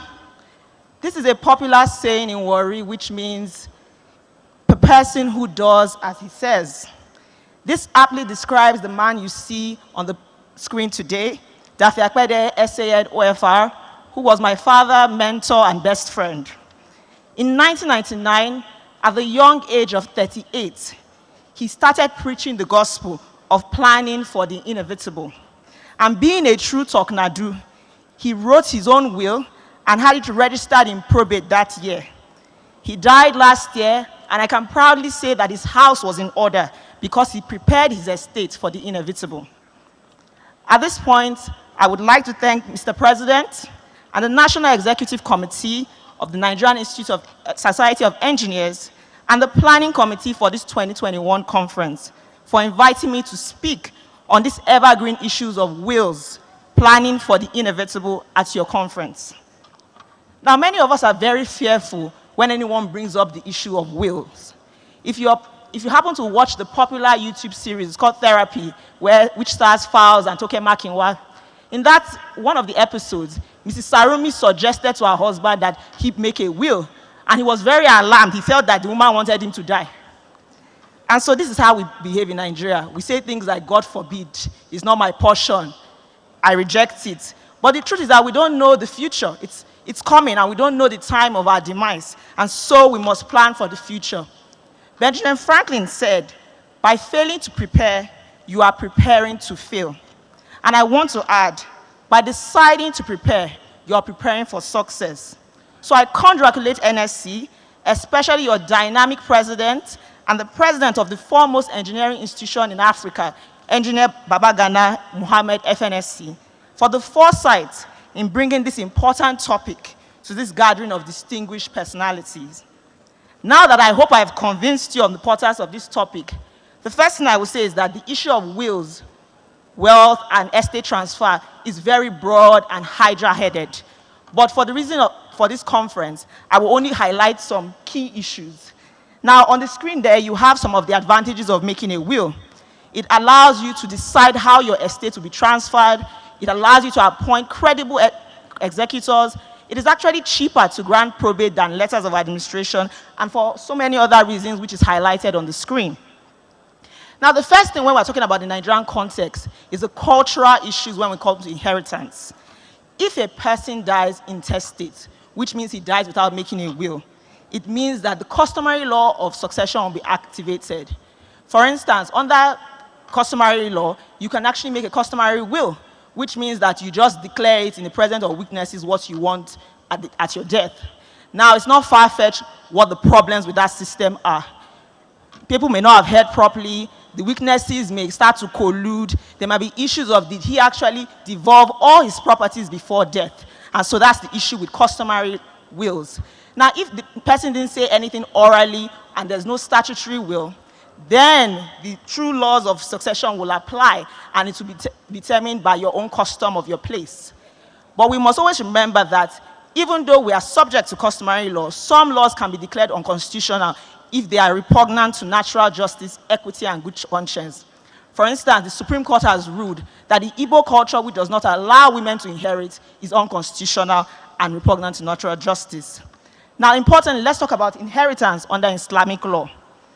Similar to inheritance under customary law, this aspect of law of succession only applies to Muslims in certain states where the law expressly provides for such limitations.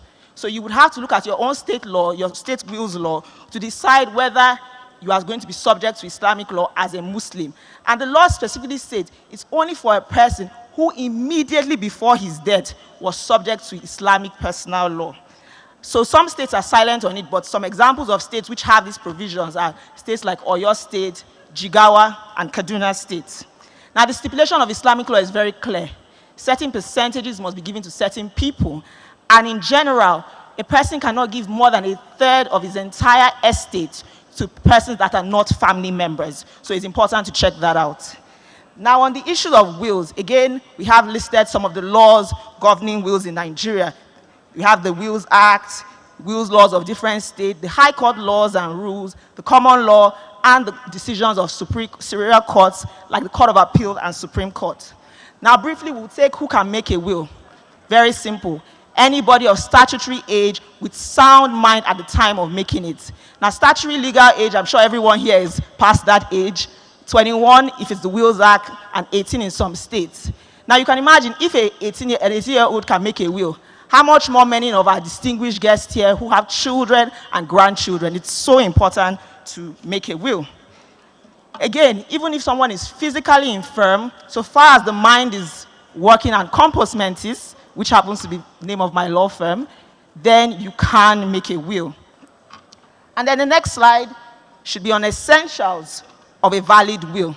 So as I said, you must have testamentary capacity, the statutory age, and be of a sound mind. It must be in writing if you want it to be a statutory will. There are some exceptions, but I've looked around the audience and I don't think anyone applies unless there's someone from the armed forces, and then we can speak briefly about that in camera. Then you must disclose your intention. What is your intention? How do you want to distribute your assets? It is also testamentary, which means it can only be effective after the death of the testator. And it's ambulatory. So if you make a will today, you can change your mind tomorrow and execute a new will until, of course, the time of death. It is used to dispose properties, and it must be signed, critically, signed by the testator in the presence of 2 witnesses. The witnesses must also sign. Now, very importantly, do not allow someone who will benefit under the will to sign. Although the will be valid, the person is not going to be able to inherit under the will if he signs the will. In terms of storage of the wills, after you've made the will, you need to store it somewhere safe. There are certain places that are good for this purpose. The probate registry. Every high court in the Federation has a probate registry which is charged with the administration of wills. Now, this is actually the most recommended form of storage, because when a person dies and probate needs to be granted, you need to go to an actual probate registry. And if it hasn't been registered there, then it's a bit of delay, because you have to now do the process of going to court, getting an ex parte order to, store the will at probate registry. Then you can store it at your home. It's also fine, but remember, people might then argue, oh, is this Baba's last will, Mama's last will, and all that. It may lead to contentious issues. You can store with the executors, the people you've named in the will, or with the lawyer who drafted it, or at a bank, a trusted bank that you might be sure is not going to crash anytime soon, or with a trusted friend or relative. Now, also note that you can make many copies of your will and store them in several places, so that in the event of any demise, there will be someone that can have access to that will. And so briefly, I will talk about the need for estate planning. Please keep the slide on probate. I will talk about the need for estate planning. Now, estate planning is quite broader than just making a will. It's deciding, how do I want my assets to not just be distributed, but to be managed. I want to avoid maybe some estate taxes and things like that. And note, please, I said avoid, not evade. Please, no one should evade taxes. Thank you very much. And so the core estate planning task might be making a will. You may want to limit the estate taxes. You may want to establish a guardian for minor children, or create new beneficiaries on your life insurance plan or your pension plan, set up for funeral arrangement, or establish an annual gifting process. So for instance, if you want to give to a particular charity on a yearly basis, you can do that with estate planning.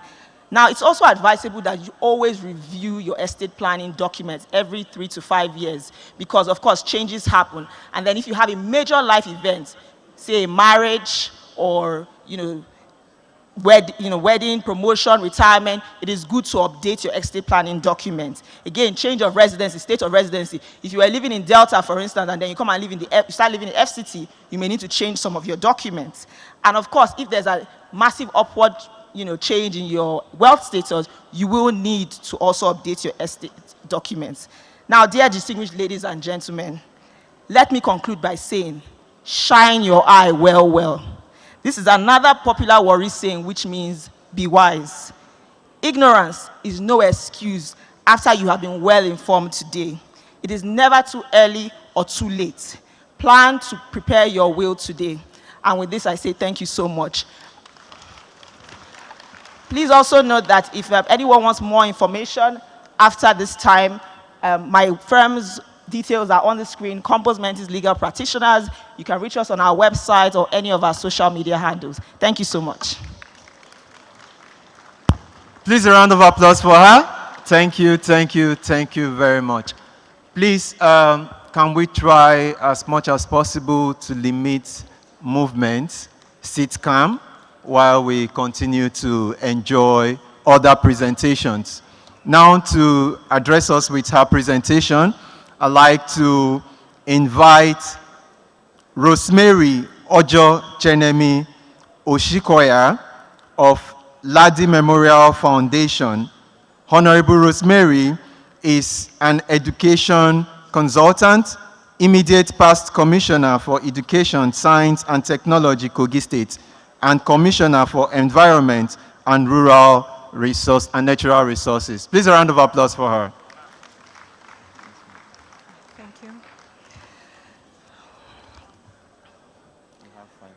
The President and Chairman in Council, Engineer Babagana Mohammed, FNSC, Distinguished ladies and gentlemen, please permit me to stand on the already established protocol.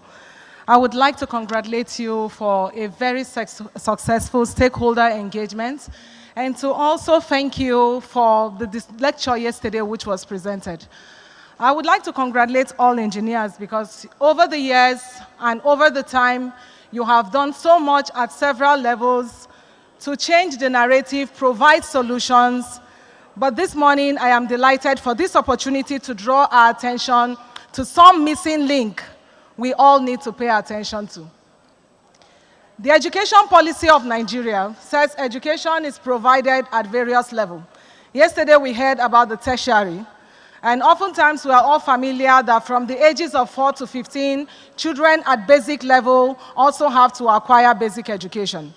The missing link until very recently has been the attention to secondary education, and now we're talking about the formal education.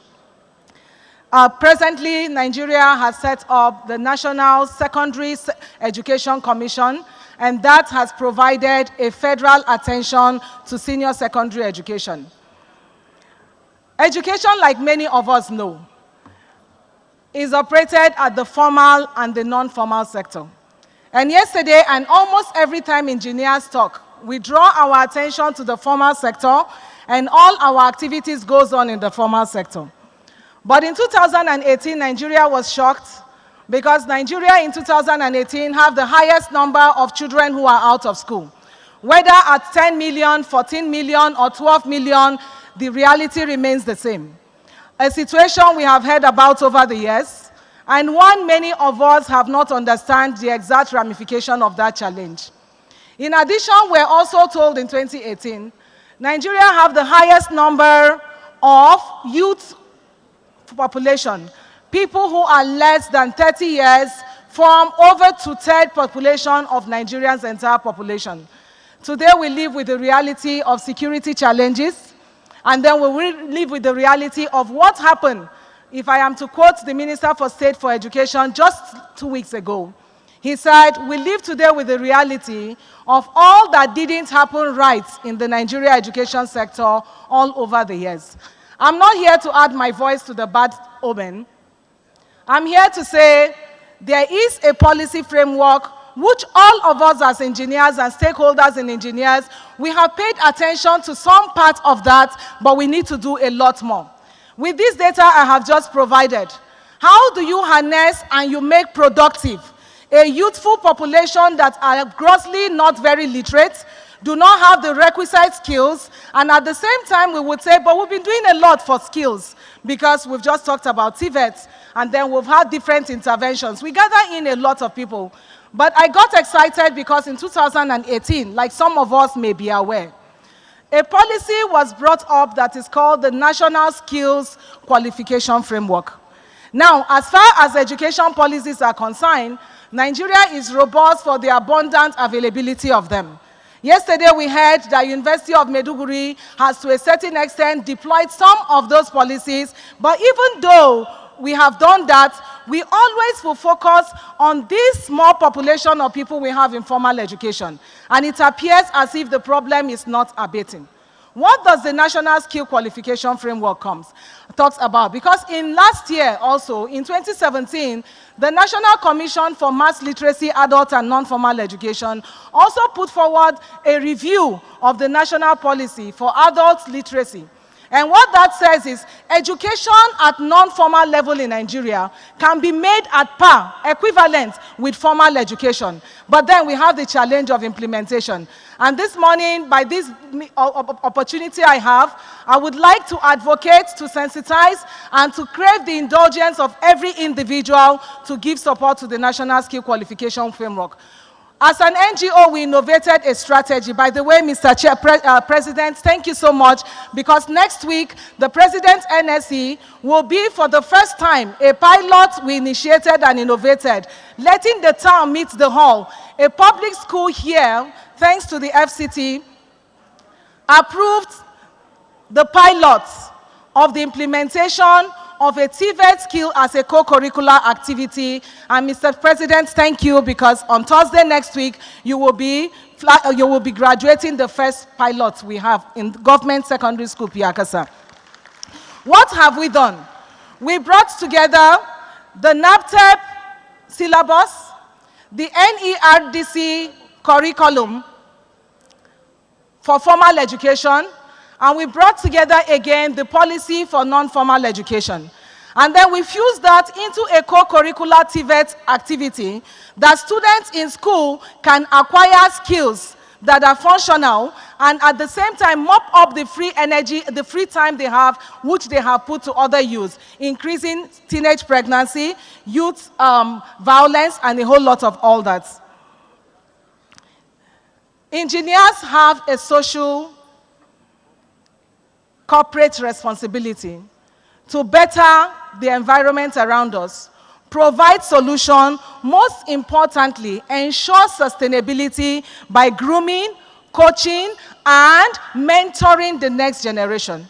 I would like to appeal to every engineer here that we need to pay more increased attention to the domestication of the NSQF.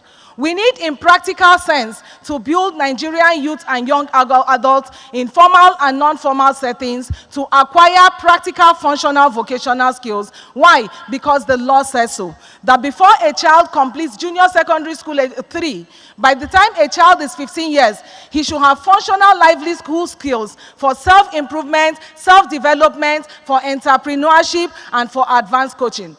And I would like to say, the basic need of humans are food, clothing, and shelter. Nigeria is not producing enough clothing. We are not producing enough quality food. And if we all collectively draw our attention to how to groom the artisans, the blue-collar jobs, and then the technologists and those we have there, producing the machines we need to sew our clothes, the modular industries that we need, then possibly we should all begin to look at the content, the certification of everybody who should make the blue-collar job work and grow the Nigeria economy. Thank you, because you will leave here with that, and we will do more collectively together. Thank you very much, Ma. Please, let's appreciate her.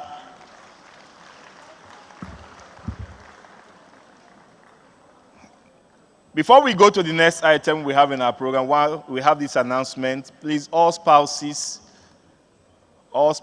in the house, please, you are expected to be outside for your courtesy visit. Please, all spouses, please. Thank you very much. On that note, distinguished ladies and gentlemen, it's my pleasure to invite one of our honorees for today, Mr. Azebola Emmanuel Robert, for his response. Let's put our hands together for him. FNSC, let's put our hands together for him, please.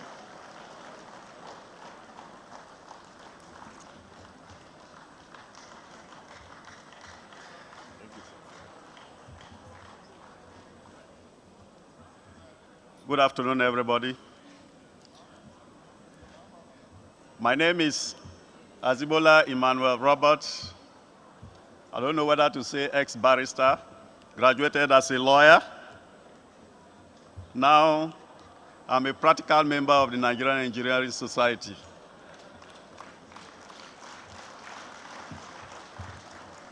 So I want to start by the existing protocol, but particularly I want to acknowledge one of my fathers, Dasuki, former NSA, who is here, and Michael Giadome, the Chief of Staff to the President, Goodluck Jonathan, and His Royal Highnesses who came as my guests here. I want to thank the Nigerian Society of Engineers, particularly the President and the Council, for giving me the opportunity to be rubbing soldiers with them at this stage of my life. I'm particularly grateful because they found me a little bit worthy to be honored, and particularly that it is a push to take me to the next level of engineering development of Nigeria.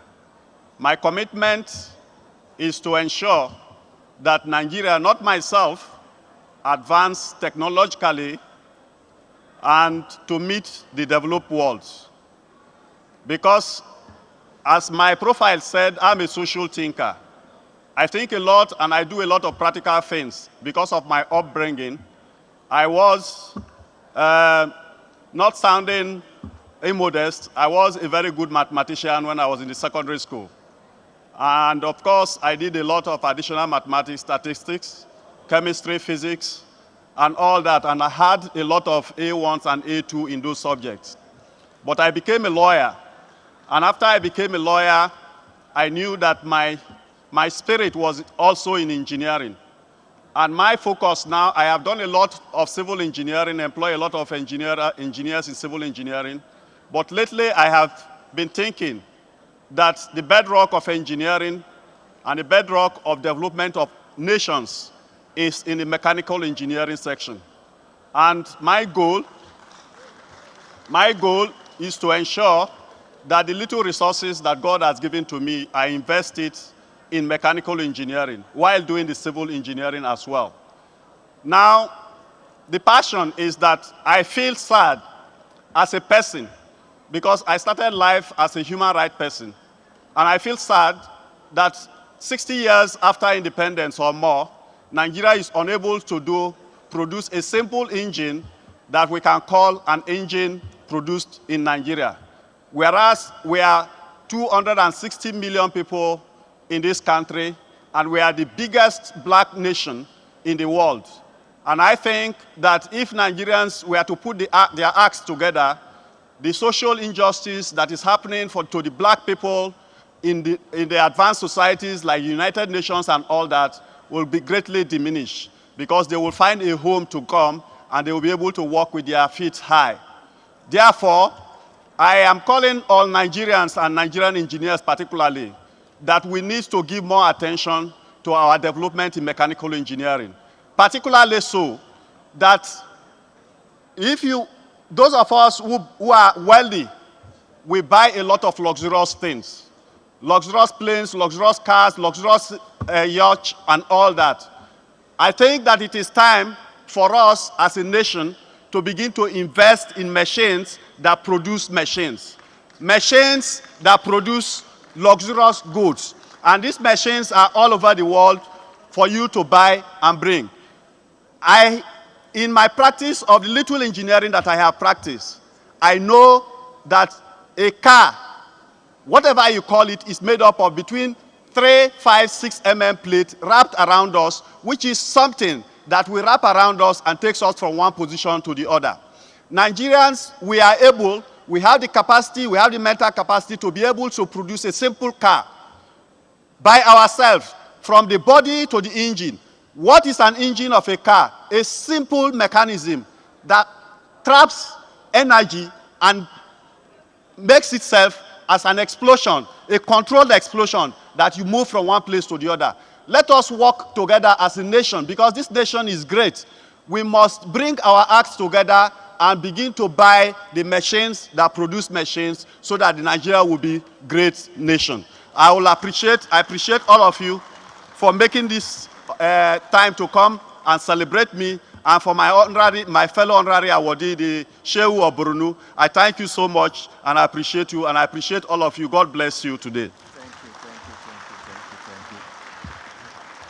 Please, a round of applause for Azibola Emmanuel Roberts, a lawyer with the heart, mind, soul, and spirit of engineering. Please, we can do better than that. A round of applause for him. Thank you very much. Yes, our time is fast spent, and in no time, we'll be done with the opening ceremony. Now we quickly take the remarks from our chief host in person of the Honorable Minister of FCT, Mohammed Musa Bello, who is here ably represented by the Executive Secretary of FCDA, Engineer Shehu Hadi Ahmad, fellow Nigerian Society of Engineers. A round of applause for Engineer Shehu Hadi.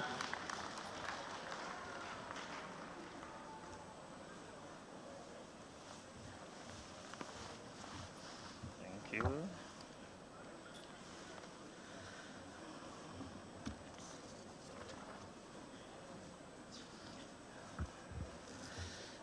أعوذ بالله من الشيطان الرجيم. بسم الله الرحمن الرحيم. The president, former president, Dr. Goodluck Ebele Jonathan ably represented here. Our president and chairman in council, my own boss, my friend and brother, the Minister of the Water Resources, the Galadima himself, Engineer Suleiman Adamu Hussaini, my very senior colleagues, past presidents of the Nigerian Society of Engineers, other distinguished guests, my colleagues, distinguished engineers, a very good afternoon. I stand here before you to represent the Honorable Minister FCT, who unfortunately is tied to some other present official engagement. But I think on my own part, fortunate for me to be delegated to come and represent him as one of your own. And he sends his glad tidings and goodwill on this august gathering of Nigerian engineers. So what I'm going to read is the speech of the Honorable Minister FCT, Malam Muhammad Musa Bello, who is at the moment on another official engagement. It gives me great pleasure to join you here today at the opening ceremony of the 2021 National Engineering Conference, an annual general meeting tagged Call City 21. First of all, I would like to thank the Nigerian Society of Engineers for choosing Abuja to host this all-important conference and AGM. Well, it's the speech of the minister, but I know that it's the Call City, Enugu, that is hosting the conference, but is holding here in Abuja for some obvious challenges. I believe you find us warm and welcoming host. We are most honored to have you here. I know also that Abuja is a living laboratory of how to turn ideas into reality, which is what engineers do. I'm therefore not surprised that you choose Abuja for this AGM and conference without prejudice to Enugu, who should have hosted the conference, but for the challenges of insecurity. Amazingly, looking at the slogan of the conference, Call City 21, one begins to wonder, is coal being discovered in Abuja, or is Enugu aspiring to become like Abuja? What I'm very sure of is that this AGM will not take Abuja back to the coal age, but I know I've been clarified by the president that actually it was solely because of the insecurity that Abuja will be hosting this, and perhaps some other years to come, and this should be in a short while, hoping that this issue of menace of insecurity will have been resolved. The Nigerian Society of Engineers is a distinguished and reputable society with a rich history of promoting engineering education, research, and practice of the engineering profession in all its ramifications. The beautiful infrastructure that you see in Abuja is a case in point.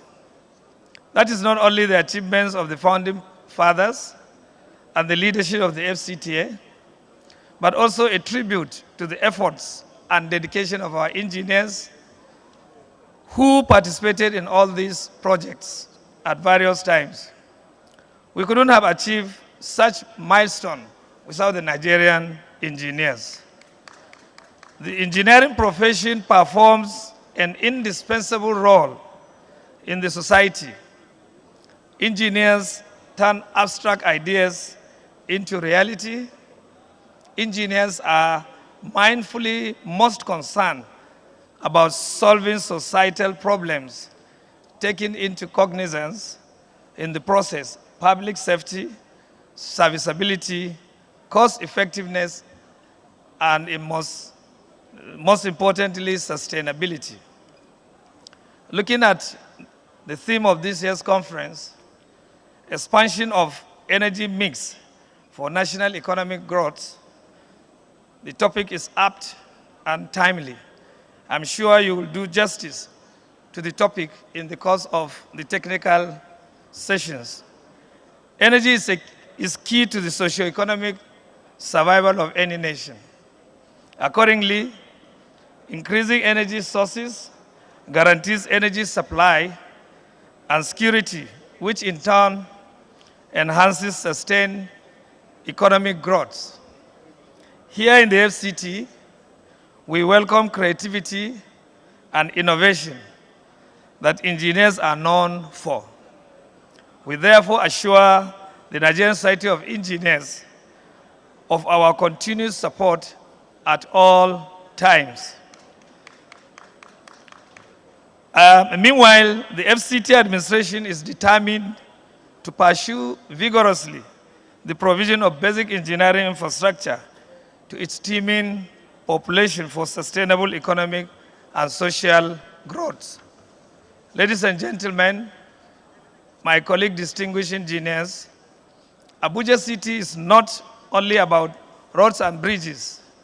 It is also known for leisure and relaxation. I hope you will find time to savour and explore the city and what it has to offer in this regard during the course of your stay for this AGM. I wish you all a successful conference and AGM and pray that you return safely back to your various destinations.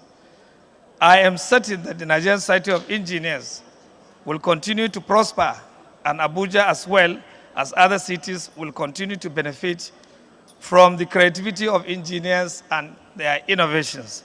I thank you all. Muhammad Musa Bello, Minister FCT. Thank you very much.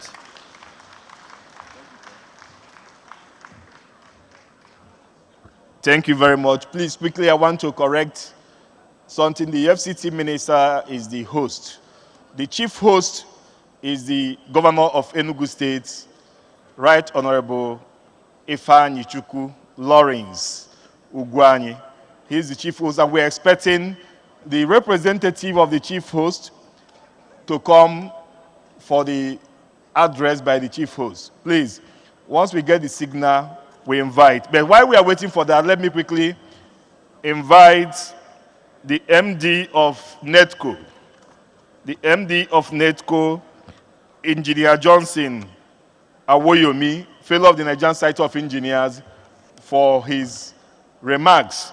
While we are waiting for that, let me quickly acknowledge the presence of the Governor of Jigawa State, Muhammadu Badaru Abubakar.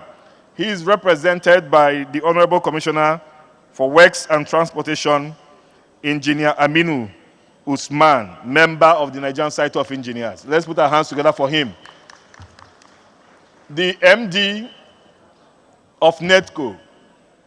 If the MD of NETCO is not around, it's my pleasure to invite for his remarks our very distinguished guest, founding chairman of Raw Material Research and Development Council and former chairman of FEMA, a very distinguished engineer, Emmanuel Chukwuemeka Iwanyan, CFR, OFR, MFR, for his remarks. Hello. Hello.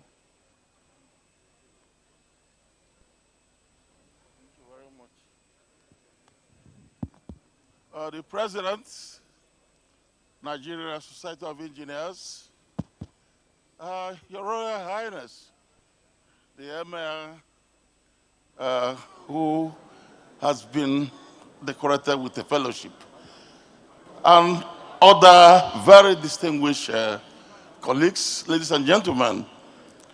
Baba Gana Mohammed I want to thank you very much. You have done very well.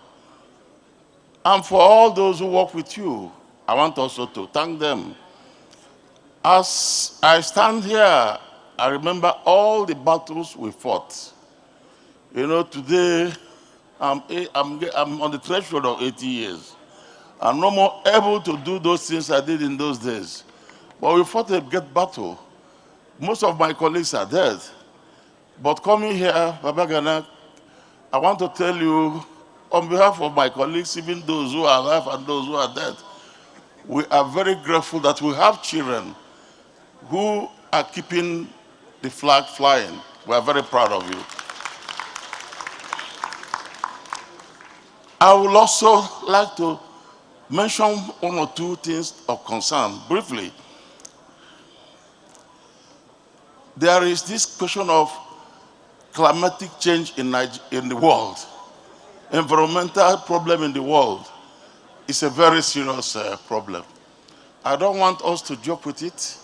And I'm very glad, I'm very proud that the President of Nigeria is actually taking it very serious. Honorable Minister, when you get back, tell him we are very happy. He has been playing a good role in the United Nations over the climatic change. Engineers have a role to play. And I would like to let you know this is not new. People think it is new. Those of you who are Christians, read the Bible. God created the world and he gave it to man. He told us to conquer. And that's what engineers are doing. From then, environment has been polluted. If you remember, the first man lived 900 and something years. Methuselah. Why are we not living up to that? Because of environmental pollution. So it's thing that is going on, and it will continue to go on. I want us engineers to know that it's a challenge we are going to take very seriously. It has reached a point of concern. Last week, a building collapsed in Ikoyi.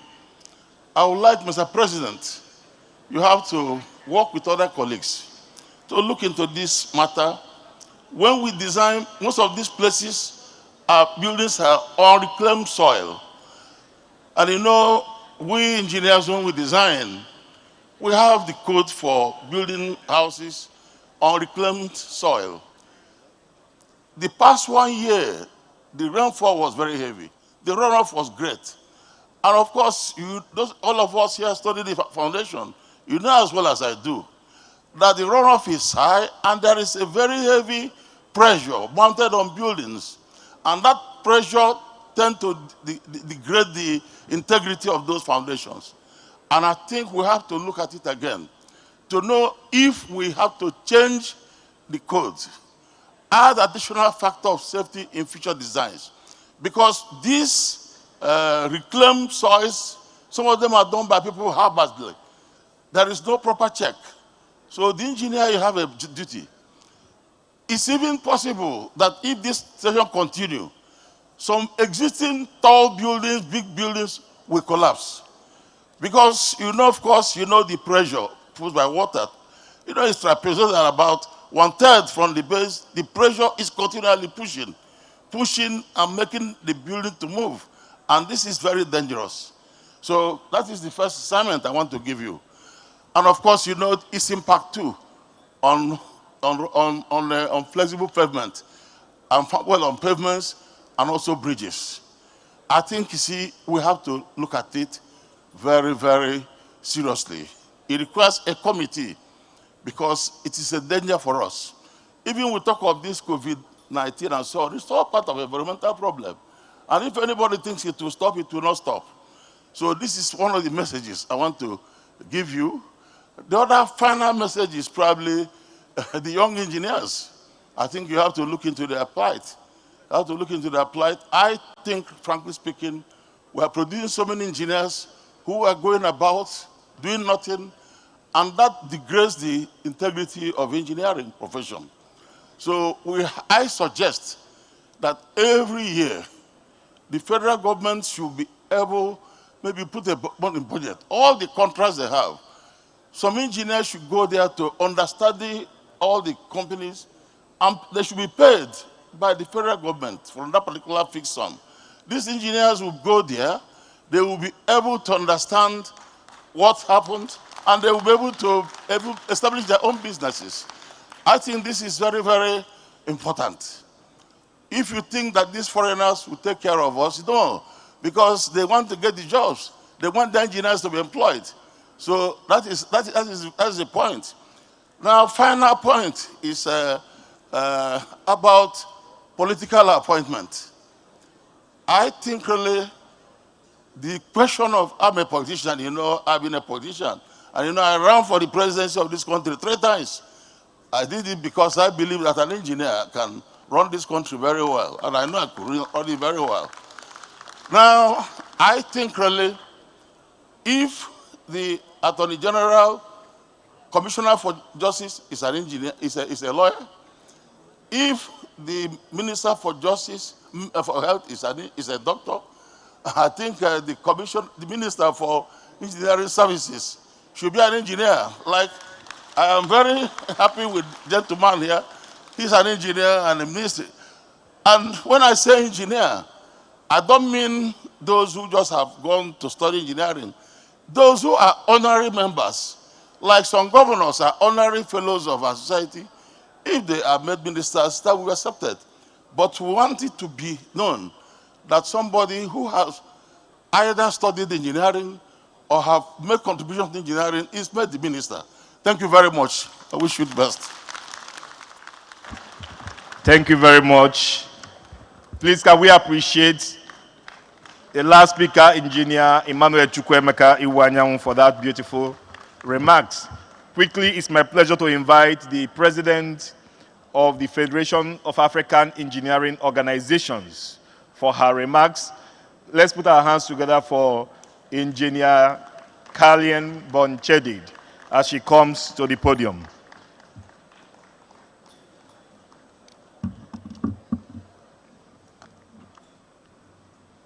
Welcome.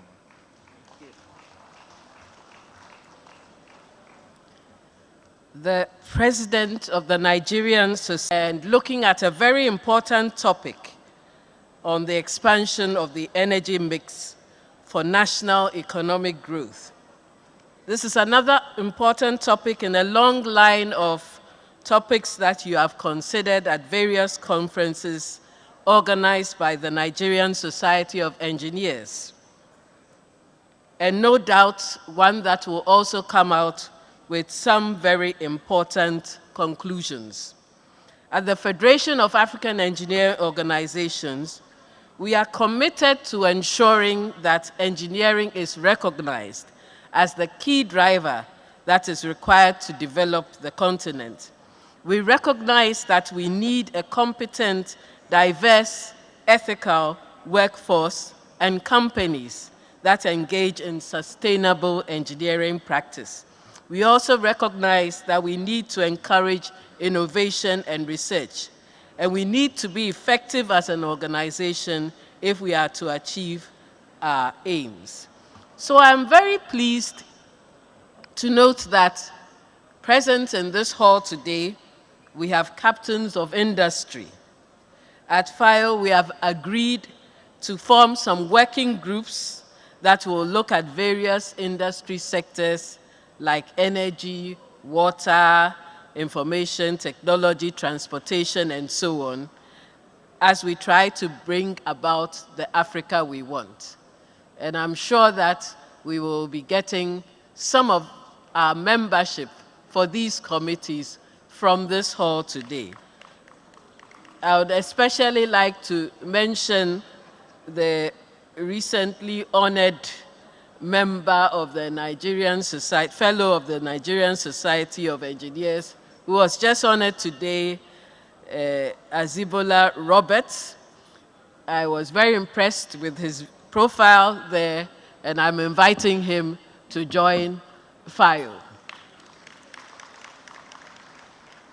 These are groups, our working groups will be working to help with the practical implementation of some of the outcomes of the conferences like this that are held around Africa, and identifying the standards that we need to harmonize around Africa and so on. And we want all of you on board. We cannot leave out a nation as big as Nigeria in Africa. You will have to be ably represented. And so with these few words, I'd like to wish all of you a very successful conference. Thank you for the warm welcome that I have personally received, and I know my colleagues from Ghana have also received. It's always a pleasure to be here in Nigeria with you. Thank you.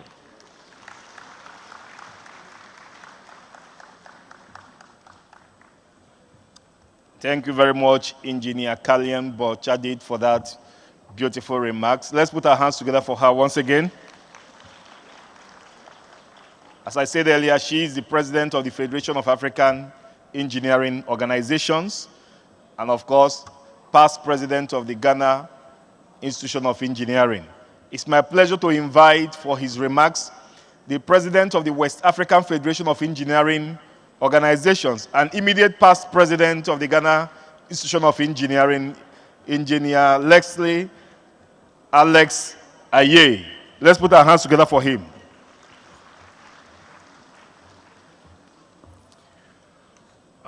President Baba Gana Mohammed, and also Alhaji Abubakar Ibn Umar Gabai, the Shehu of Borno State. I've never been there, but I'm hoping to be there to visit you. And I stand on the existing protocols to wish the Nigerian Society of Engineering all the best in the coming celebration. Of course, my boss has spoken, so I have very few words to speak now. Now, for the West Africa, we think that we need to stand together to build West Africa and, to a large extent, Africa. We talked about the continental free trade in Africa. We talked about Africa we want. But we cannot do that alone as Ghana or Nigeria. We need to hold hands together. We've reached out to the Francophone countries, and we've started with the educational system to make sure that we have fair distribution of knowledge across West Africa. And we can develop a global chain and West Africa industrial global chain, and that's how we can build ourselves up. We would confer and honor and get our constitutions together so that together we'll be able to build. West Africa has a large market, and we need to stand. If people will take us seriously as Africans, it depends on what we see ourselves and what we do as Africa. I was glad to hear the industrialist talk about how he's coming up with machines and engines. Morocco is doing very well in this manufacturing parts for the Airbus and Boeing, which means that if Morocco can do it, the rest of us can do it. And I believe that in the coming years, as we set our educational system together, with NSC's support, GHI's support, and I believe that West Africa will change, and the Africa we want shall come to pass. I wish you all an elaborate and profitable conference that at the end of the day, we can all shake hands and say that we have changed from one degree to a higher degree of knowledge in engineering. Thank you, and God bless you all. Thank you.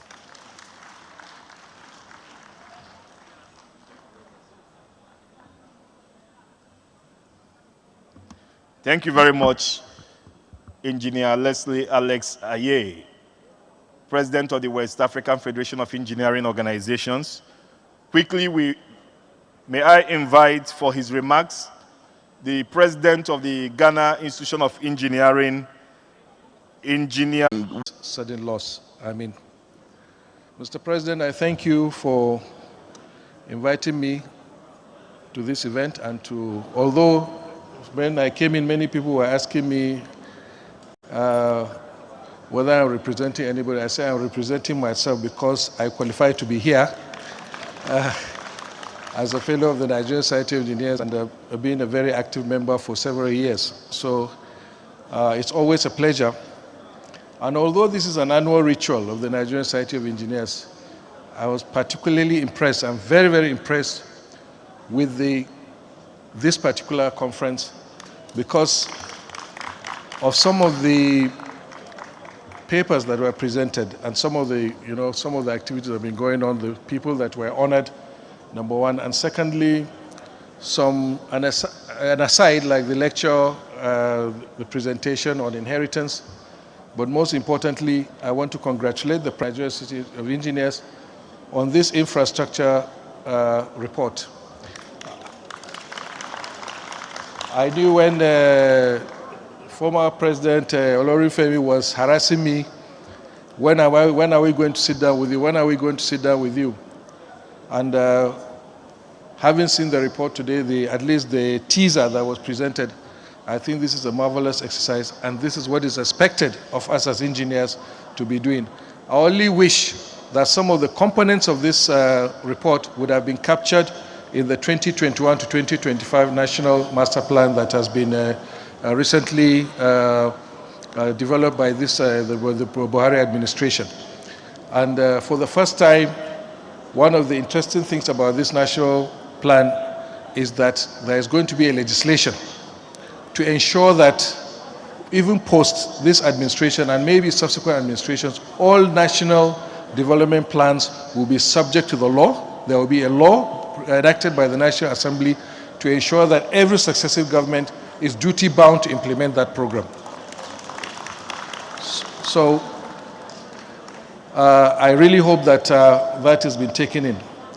Again, I listened to the presentation on education apart from the infrastructure, and I came to the conclusion that maybe after all, although I personally have been feeling that the Executive Order number 5 has not really taken solid roots in the country, but this highlighting the nexus between engineering, education, and development, I think we are getting there. As an engineering student in 1980, when I went into part 1, apologies to our elders like Chief Iwayao, we used to have in Ahmadu Bello University what we call the Engineering Week. And I could see all the things, all the product were being displayed at the Kashim Ibrahim Library. And year after year, I've always been lamenting why in this country we still do not have a connection between research and development. And thanks to the lawyer turned engineer that made the presentation, I think this is the crux of the matter. So this infrastructure report, the issue of education, engineering education, and the lot, if we fuse these things together, I think we are now getting it right, and we must continue to work this. So this, honestly, the presentations in this AGM and national conference have just been marvelous. I would like to congratulate my good friend and brother, President Baba Gana Mohammed, for a successful tenure. And I'm confident that Engineer Wudil will carry on from where he has left. I know in engineering, in Nigeria Society of Engineers and COREN, we don't need to have a legislation. Every time we have a successive president, he always continues from where the other one has left. And that is why we don't have abandoned projects in NSC and the COREN. And please, if we are able to do all these things together, I'm sure the future is very bright for our country. Proudly an engineer, I wish you a successful conference. Thank you.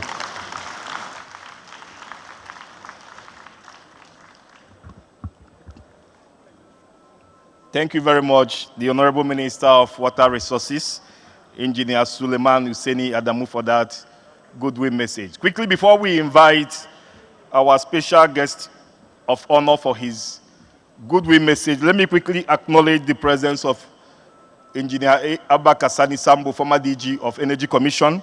And also let me especially welcome the representative of the Speaker of the House of Representatives, Right Honorable Femi Wajabia Miller, who is represented by Engineer Solomon Maren, Fellow of the Nigerian Society of Engineers. Let's put our hands together for him, please.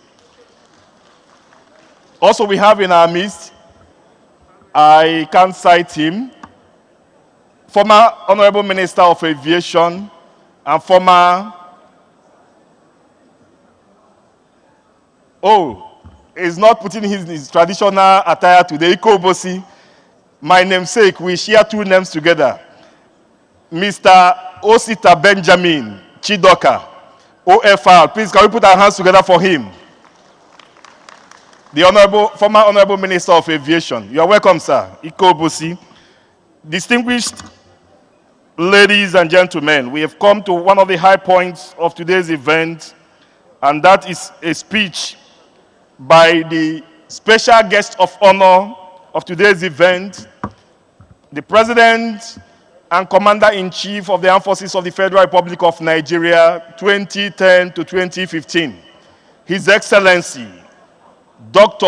Goodluck Ebele Jonathan, Grand Commander Order of the Niger, Grand Commander Order of the Federal Republic, ably represented by the former Chief of Staff to Mr. President, former Deputy Governor of Edo State. It's my pleasure to invite for the address of the special guest of honor, Mr. Mike Ohiadome, Commander of the Federal Republic. Can we put our hands together for him, please?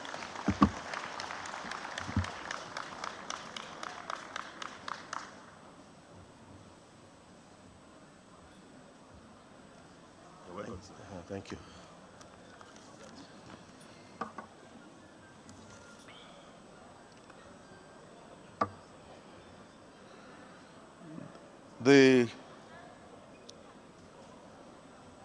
The President of the Society of Engineers, Engineer Babagana Mohammed, the Chief Host for today, the Honorable Minister for the Federal Capital Territory here represented, the Honorable Minister of State for Water Resources,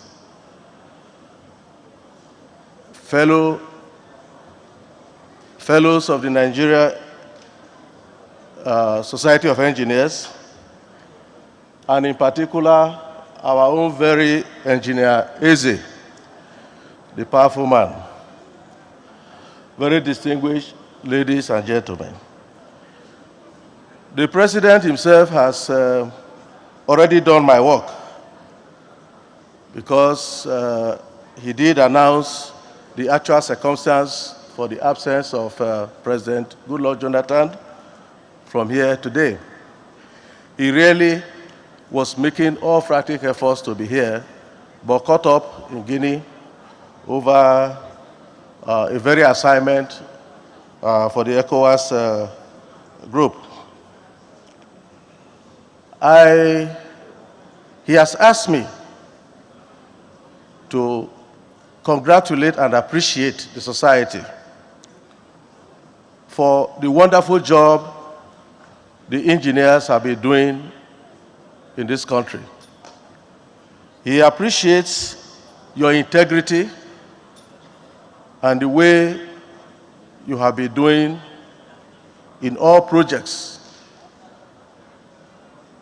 He especially also said that I should mention that you guide this integrity very jealously to prevent cases of quackery in the profession. And let me congratulate the awardees for today.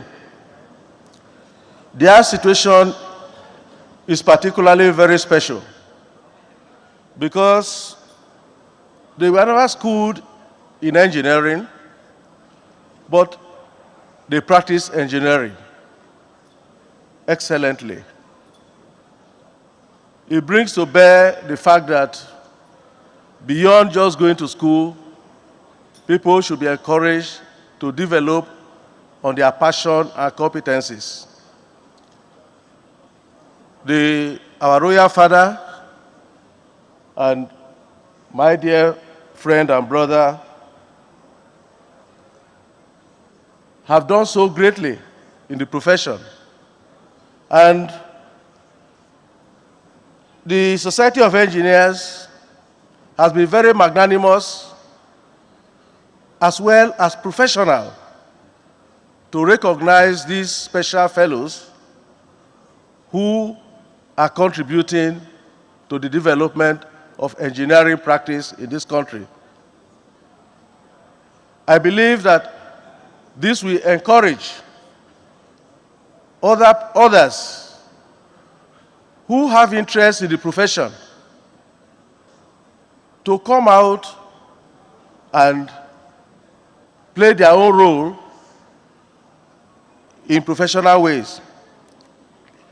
It brings to my mind my own personal experience.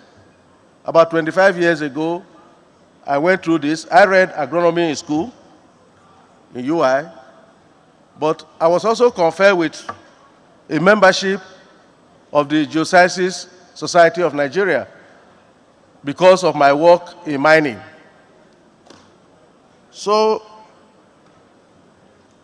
I want to use the opportunity to thank the society for the great work they are doing in standardizing and developing infrastructure and also our environment. I urge you to continue to guard jealously the integrity of your profession. It is on this note, therefore, that I extend the goodwill of Mr. President, President Goodluck Ebele Jonathan, to the society. Thank you, and God bless you.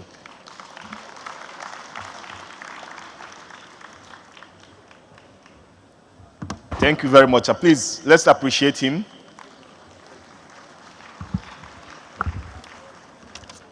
Quickly, may I invite the Managing Director of NETCO, Engineer Johnson Awoyomi, Fellow of the Nigerian Society of Engineers, for his goodwill message.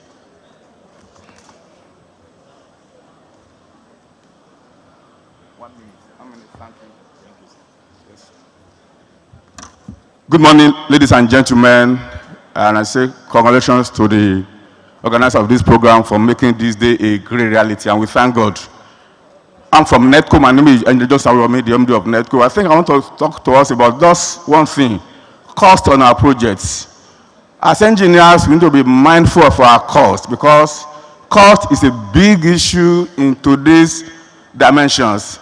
We are transiting in energy. Energy transition from fossil to renewable to solar, all the rest of them. But cost is a key driver. We have got many engineers, fellows, experts in this and that, but very, very few experts in cost engineering. And from experience, many projects fail not because we are not good in technicals, but we are cumbersome and clumsy in cost. And you know, majorly when you are doing your project, scoping is fundamental. Scoping drives the cost, it drives the schedule, it drives the quality, it drives the contingency and the risk. So I'm enjoying us as engineers when we are trying to expand energy mix. Let's be mindful of our cost. Cost is key. And I want us to be cost aware and cost optimized. Cost optimized is about cost effectiveness and cost efficiency. When I mean cost efficiency is that deliver as promised. I promise $100 million project now, I deliver $100 million, yes, it's I'm cost efficient. But when I deliver less than that, I'm cost effective. And going by this time in Nigeria, when we have gotten the PIB passed upon PIA, cost is key. We can't go far unless we are mindful of our cost. So engineers, I'm enjoying us to be mindful of our cost, because cost is the bigger driver today in the economy. Our projects that I'm handling in NETCO, one of them, they are good technically. But when you look at the cost, the owner is thinking very deep, can he go ahead or not? So engineers, enjoying us, let's be cost aware, let's be customized. By the time we do that, we go far on our profession. Thank you, and God bless you all.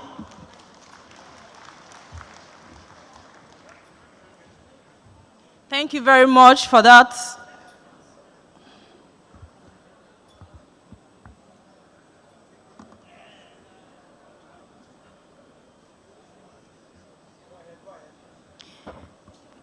Thank you very much, sir, for that wonderful speech. Please, may we give him a round of applause. Distinguished ladies and gentlemen, quickly, let me bring back the special guest of honor to officially declare the conference open. Let's please put our hands together as he comes back to the podium. After that.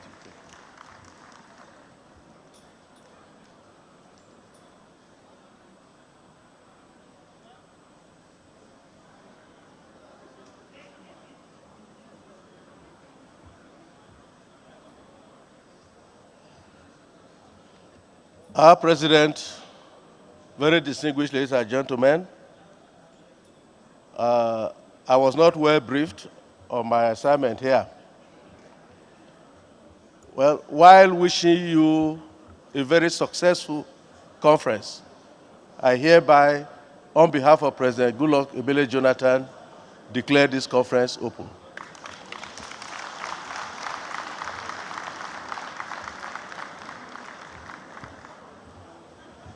Distinguished guests, ladies and gentlemen, you're all welcome.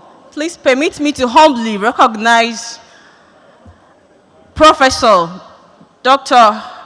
MSc Haruna, the Executive Vice Chairman, National Agency for Science and Engineering Infrastructure. You're welcome, Daddy. Please, at this juncture, at this puncture, I want to invite our Executive Secretary, Nigerian Society of Engineers, who is nobody but Engineer Dr. Okopi Alex Momo, fellow Nigerian Society of Engineers, to give his vote of thanks. Thank you. Please, let's give him a round of applause as he comes upstairs.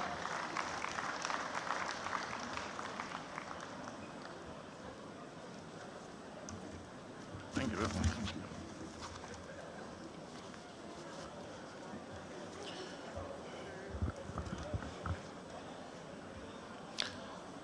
Ladies and gentlemen, you are most welcome. We thank you all for honoring us today, this very, very important occasion. Mr. President of the Nigerian Society of Engineers, Engineer Babagana Mohammed, FNSC. President, I want to specially thank you and appreciate you for your steward so far these 2 years, for putting together a new direction for NSC with a great support from your deputy, from our deputy president, Engineer Woodale. DP, we thank you immensely for your unwavering support to the president. Thank you so much. The representative or the special guest of honor, sir, we thank you so much. Chief Mike Oyadome, former Chief of Staff to President Goodluck Jonathan, and former Deputy Governor of Edo State. Sir, we thank you very much for honoring us today and for your very special message from the former president. We are very grateful to you. The representatives of the Governor of Borno State and Nasarawa State, we also thank you immensely for honoring our invitation to grace this occasion today. We are very, very grateful to you. Our Royal Father of the Day, the Sheikh of Borno, and also recipient of our very cherished honorary fellowship. Sir, we thank you very, very much for honoring us and accepting our honorary fellowship. We are very grateful to you. The Executive Vice President of the the World Federation of Engineering Organizations, our past President, Engineer M.B. Shehu, past President of Federation of Engineering Organizations of Africa, we thank you very, very much for the new direction and for what you are doing for Africa. By the grace of God, come March 2022, when you'll be elected at the General Assembly of WFO in Costa Rica, Africa will be very, very proud to have you. And as the President has said, every effort and every contribution is needed from Nigeria and Africa to make sure that this election is successful. We thank you very much for what you are doing for Africa and what you are doing for Nigeria. Our president, our past president of Nigerian Society of Engineers, we thank you so much for your support always and for being around with us and always guiding us in all that we do. We appreciate you. ESCO members of the society, we thank you for being here and honoring this invitation and making everything successful today. We want to especially thank Madam President of the Federation of African Engineering Organizations, Engineer Kalim Boshidi. We thank you very much for the new direction that you are giving to FAO. We also thank all our foreign delegates, President of AFIO. We thank you very much for being with us today. We are very, very grateful to all of you. Our own brother, the Minister of Water Resources, Engineer Suleiman Adamu, we thank you, sir, for being with us always in all our programs and aligning with us in all that we do. We are very grateful to you. We want to especially also appreciate Zaitin and the Kaka Group for their support to NSC, and of course, the recipient of our award today. We also thank you for all the contributions you are making to NSC and also repositioning and focusing on engineering works in Nigeria. We appreciate you very much. Other distinguished dignitaries who have come today, our fellows, our members who have honored us from different parts of the country. It is our prayer that as you go back, the good Lord will go with you, and for honoring us, God will honor you as well. Thank you very, very much. Thank you very much, the Executive Secretary of the Nigerian Society of Engineers, Engineer Dr. Okopi Alex Momo. Distinguished ladies and gentlemen, before we wrap up the program, when the Executive Secretary was presenting his goodwill message, a big masquerade in the engineering profession walked in. It's my pleasure to acknowledge the presence of the 15th President of the Nigerian Society of Engineers, who served as president in 1987 and 1988. It's my honor to acknowledge the presence of Engineer Ifedayo Akintunde, fellow of the Nigerian Society of Engineers, fellow of the Academy of Engineering. And of course, Engineer Akintunde is a winner of the World Federation of Engineering Organizations Medal of Excellence, which is equivalent to the Nobel Peace Prize in Engineering. Can we put our hands together for him, please? Can we, the cameraman, please, can we show our father here? Thank you very much. Distinguished ladies and gentlemen, before we wrap it up, let's quickly announce that the election, the deadline for us to activate our membership details for the election is tomorrow 8 a.m. So if you want to participate in the election, you have to activate your information so that you can be able to receive email and SMS for the voting. And also all young engineers in the house, we want to announce that young engineers, immediately after this, their meeting will commence, I think at the Benway Hall. No, NSE headquarters. Please, it's very important. All young engineers should take note of that. Distinguished ladies and gentlemen, whatever has a beginning, they say has an ending. With that, we have come to the end of the opening ceremony of the 2021 National Engineering Conference and Annual General Meeting of the Nigerian Society of Engineers. On behalf of my team, Engineer Fumi My name is Engineer Mrs. Fumi Akingbagbo. I'm a fellow of the Nigerian Society of Engineers. Engineer. My name is Engineer Okozoluchukwu Doris, member, Nigerian Society of Engineering. Engineer Ejika Emmanuel Oshala. I remain yours sincerely, Engineer Ben O.C. Oko, fellow of the Nigerian Society of Engineers, signing out. Can we all be on our feet for the closing prayer? Second stanza of the national anthem. Let's recite together as we say, O God of creation, direct our noble course, guide our leaders right, help our youth the truth to know, in love and honesty to grow, and living just and true. Great lofty heights attain, to build a nation where peace and justice shall reign. Amen. The national anthem.